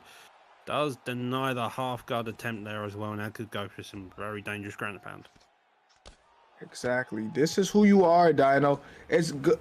You know, you may improve on your whole game, like as a whole, but you got to know what's your bread and butter, what you're good at, and this is what he's good at, Cyrus. Yeah, exactly right. Do what got you to the dance, and that is, you know, using the full array of mixed martial arts. Sure, working on the striking is only going to elevate that part of your game, but you make opponents' lives difficult when you're shooting in for takedowns, bro, and you're trying to make their life misery.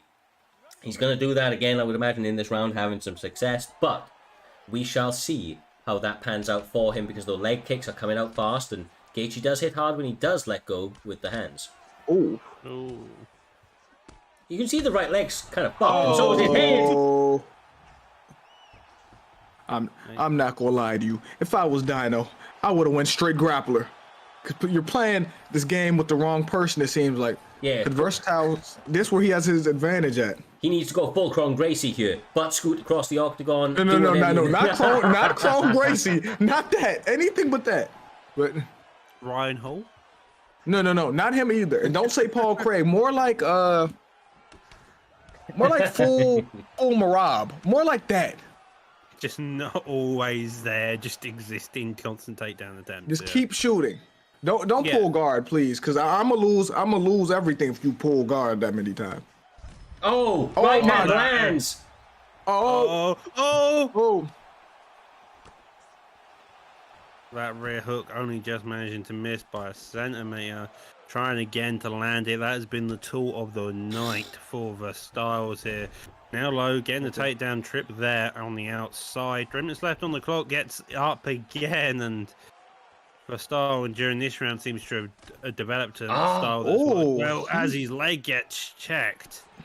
Yeah, I was just thinking to myself, I didn't say it, but I was thinking to myself, versatile, as long as he doesn't take any big damage. He's like starting to really work on the winning tracks, but like you see his takedown defense at a high, he's landing good shots. He quite clearly got the head health and leg health advantage on his opponent, even after that stun. You can't even think about something happening unless it happens. That's how bad your commentary curse is right now. Bro, both of these guys. Yeah, I was right. What do you mean? I wasn't cursed, bro. I was right. I'm not too surprised to see him let those hands start to fly a little bit more now, but you do see that there's a clear advantage in the striking pedigree of somebody like Versatile MMA here, Jay. He's just finding those shots so much more effortlessly. Oh, yeah, because it's like if someone is a grappler, they have to learn how to strike. It's way different. Oh, he's dead. He's dead. He is dead. Justin Gaethje has put out Dustin Poirier. It was that rear hook again. It was just that one. He got the stun, found a home for that rear hook, and that was it. Lights out cold there.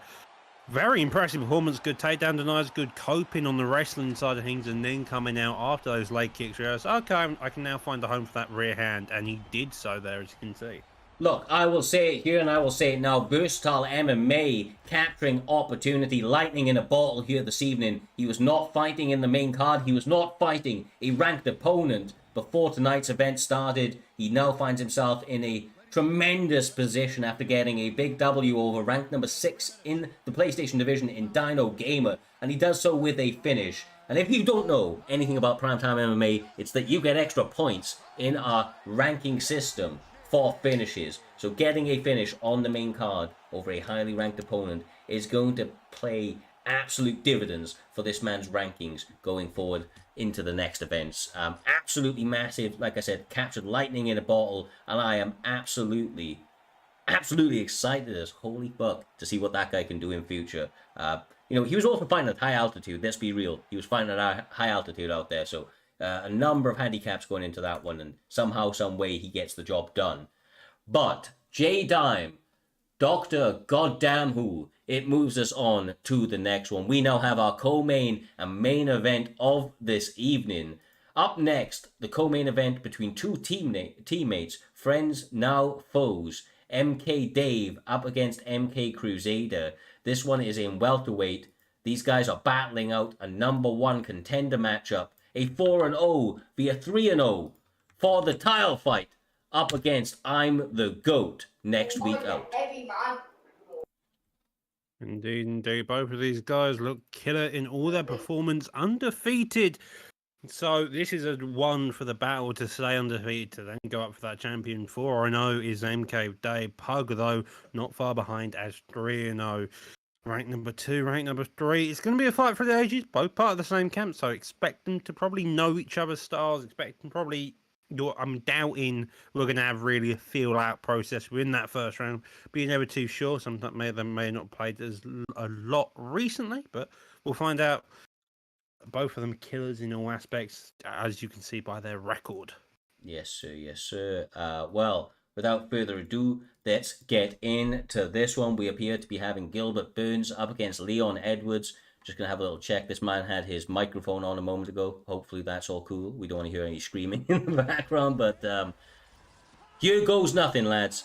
I believe is this 3 rounds, Doc? Am I wrong? Yeah, am I 3 rounds as far as I'm aware. Okay.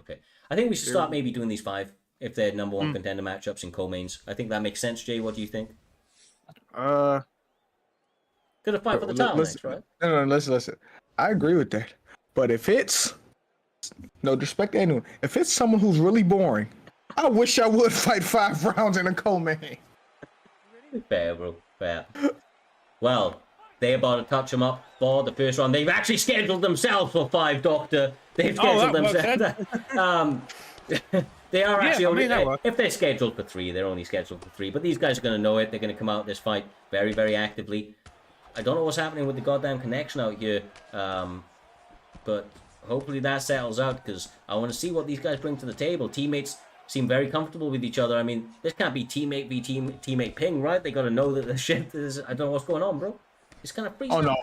When people complaining about last game, this looks like some bullshit right now. Yeah, I don't know where the fuck Dino's from, but, like, he's considerably further away, bro. Oh, my God. Oh! MK Dave wasting no time, no landing the heavy-handed Gilbert Burn on the back of Leon Edwards' head as he goes for a spin elbow. Now getting the takedown there. Going for what? What are you doing? Denial inside control, I think that was. Oh my God. And... oh, this is like, oh my goodness. This is piss poor, to say the least. truly not exactly where Pug wants to be. He doesn't mind grappling if he's on top, but of course he doesn't want to find himself in positions like this up against his, a teammate, somebody that's going to know the intricacies of his grappling routine. This is, I think, it's actually a smart move, working the body though, Doc, trying to chip away at that body health and stamina. Out, though. He needs to wait 2 seconds. Bro, hey, I'm not gonna lie to you. I don't want to grapple in these conditions. Yeah, 100%. Is it in the game or is it on the stream? It's the stream, and I don't know if it's happening in the game as well. I think it's a combination of maybe both. But there you go. Oh my god! A flurry lands. Oh! Oh! That was rough. A knockdown apiece so far, trading like that. That's a bit of a scary time. Elbows over both ends.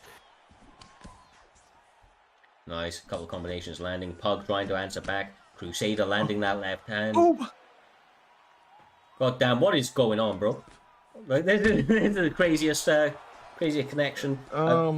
As Humble said though in the chat, both of these guys have never had an issue in the past. Yeah, it is a bit odd, isn't it? Obviously, live events, these things cannot always be helped, but I hope one of them finishes the other one, Jay, in quick succession. I hope someone contacts their internet provider, or you can buy Ethernet cable. There's a lot of solutions to this here. Yeah, I hope somebody's getting some sort of, some sort of credit on their account from their ISP for sure. Oh my god.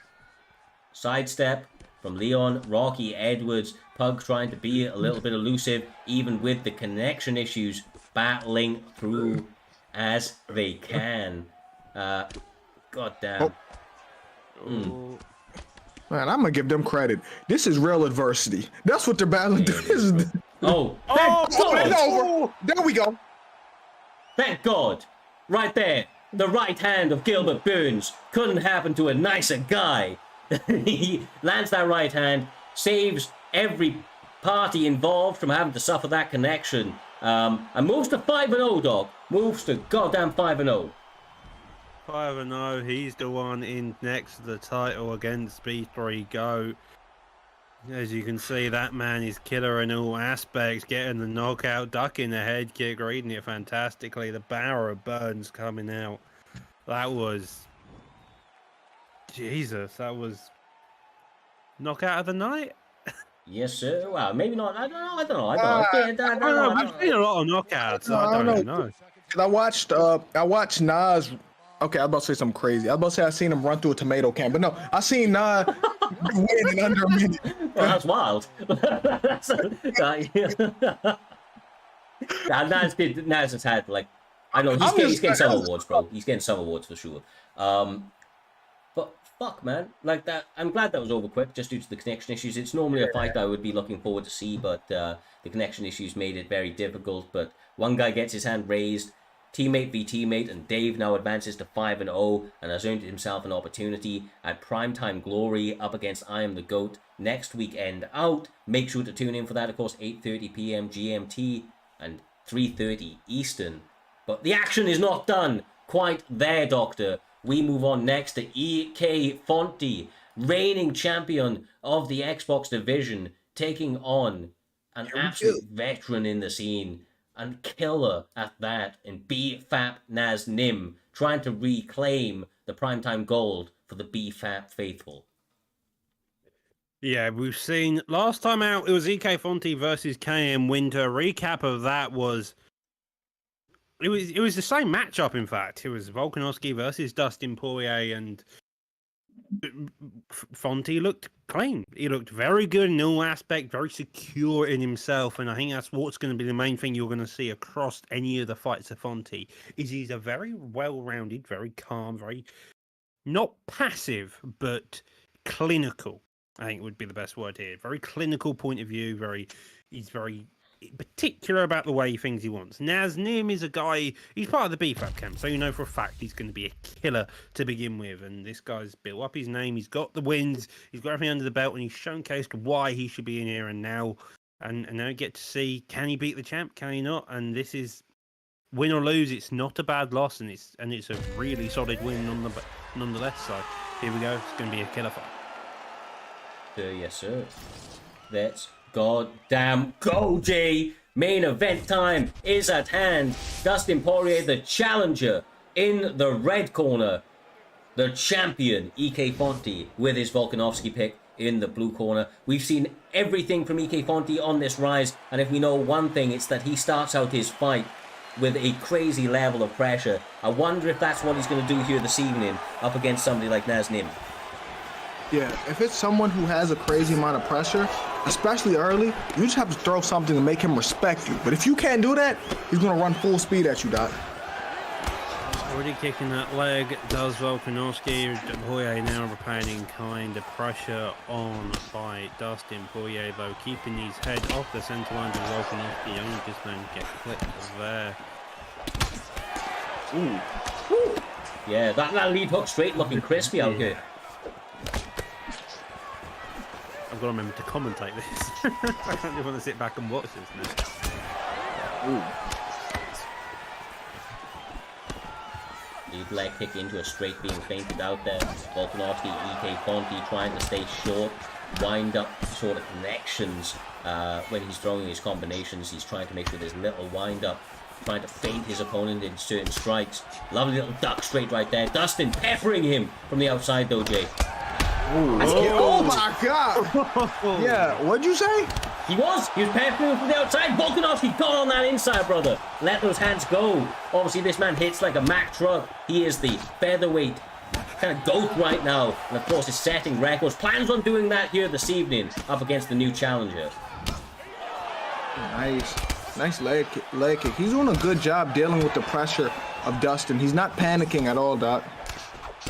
No, he's not panicking, staying calm, he's staying close. He's got a knockdown, so he's already won the round. He just needs to chill out and just be able to fight off the pressure of Dustin Poirier. Naz Nim now starting to close distance, cut the cage off where he can, get in that jab.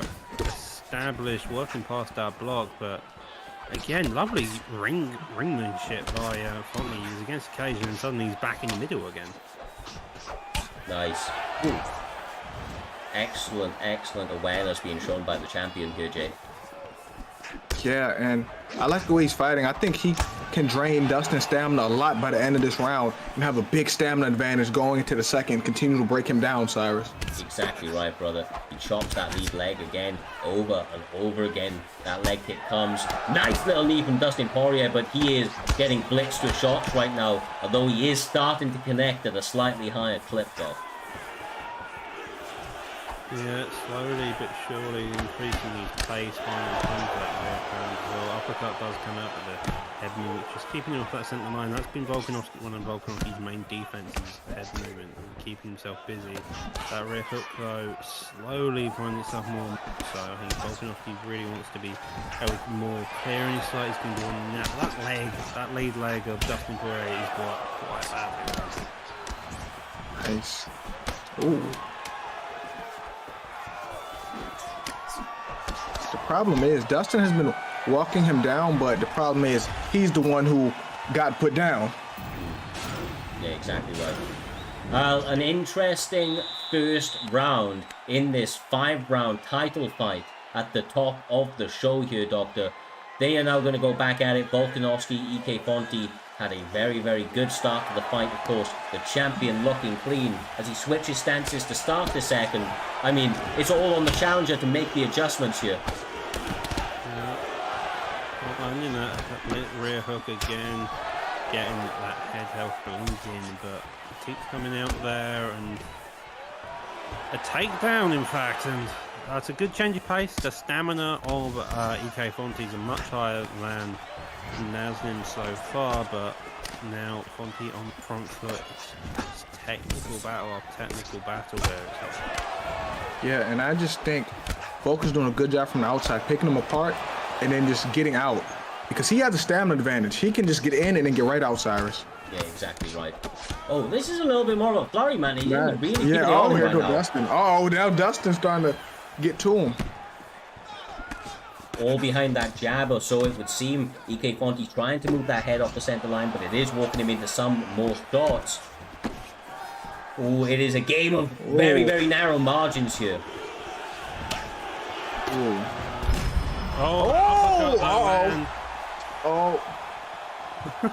Dustin's dangerous, especially the way he's using Dustin.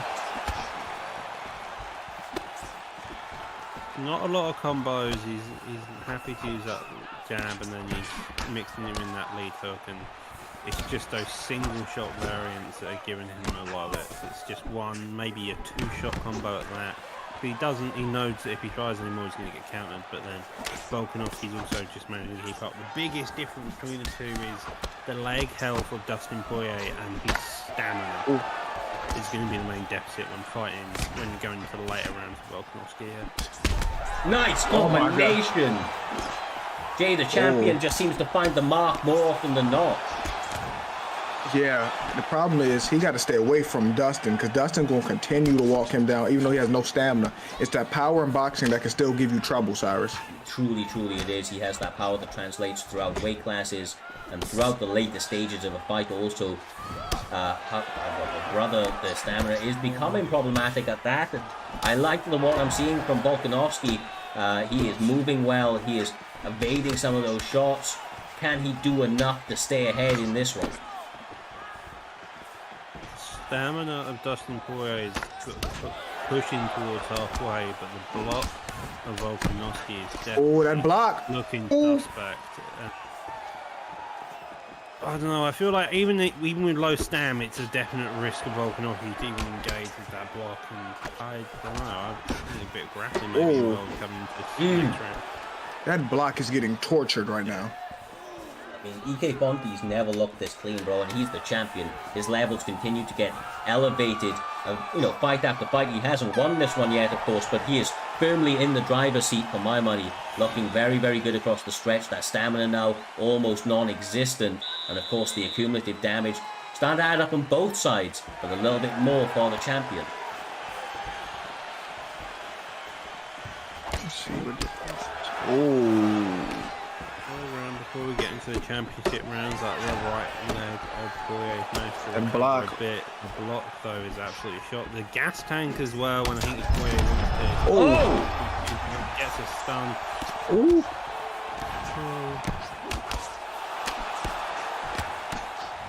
Nice work. Oh, that block. He got to get out. Volk has to get out the way, even though he's in the driver's seat. That block is getting toasted.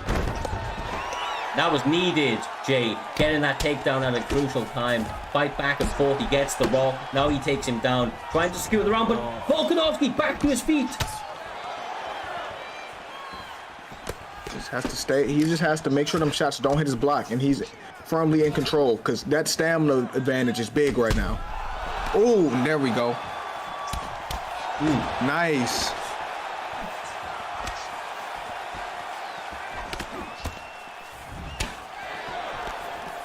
Nice work.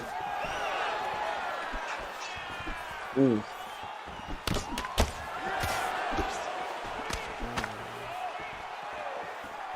That block it really is a battle of can the stamina and head out of the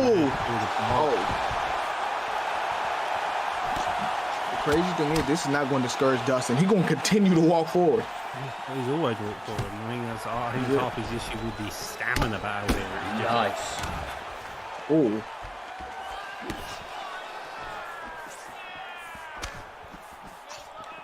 Working it very well, trying to go to that body. The champion looking so clean. He's had obviously tests in this fight, but he is rising to the occasion like a true champion does.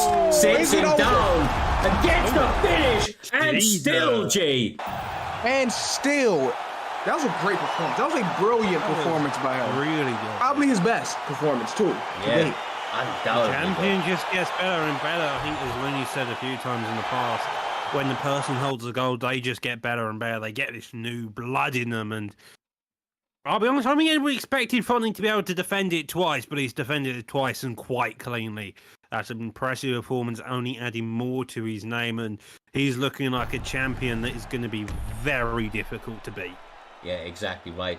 A new era is dawning, it would appear, with the Elite Kingsman back on top, with Fonte leading the goddamn charge. He leaves Dustin Poirier bruised and bloodied in the canvas. Sensational performance. I feel like the champion did have to adjust to certain adversities in that bout, but ultimately he was up and ahead. 3 knockdowns, 5 total stuns.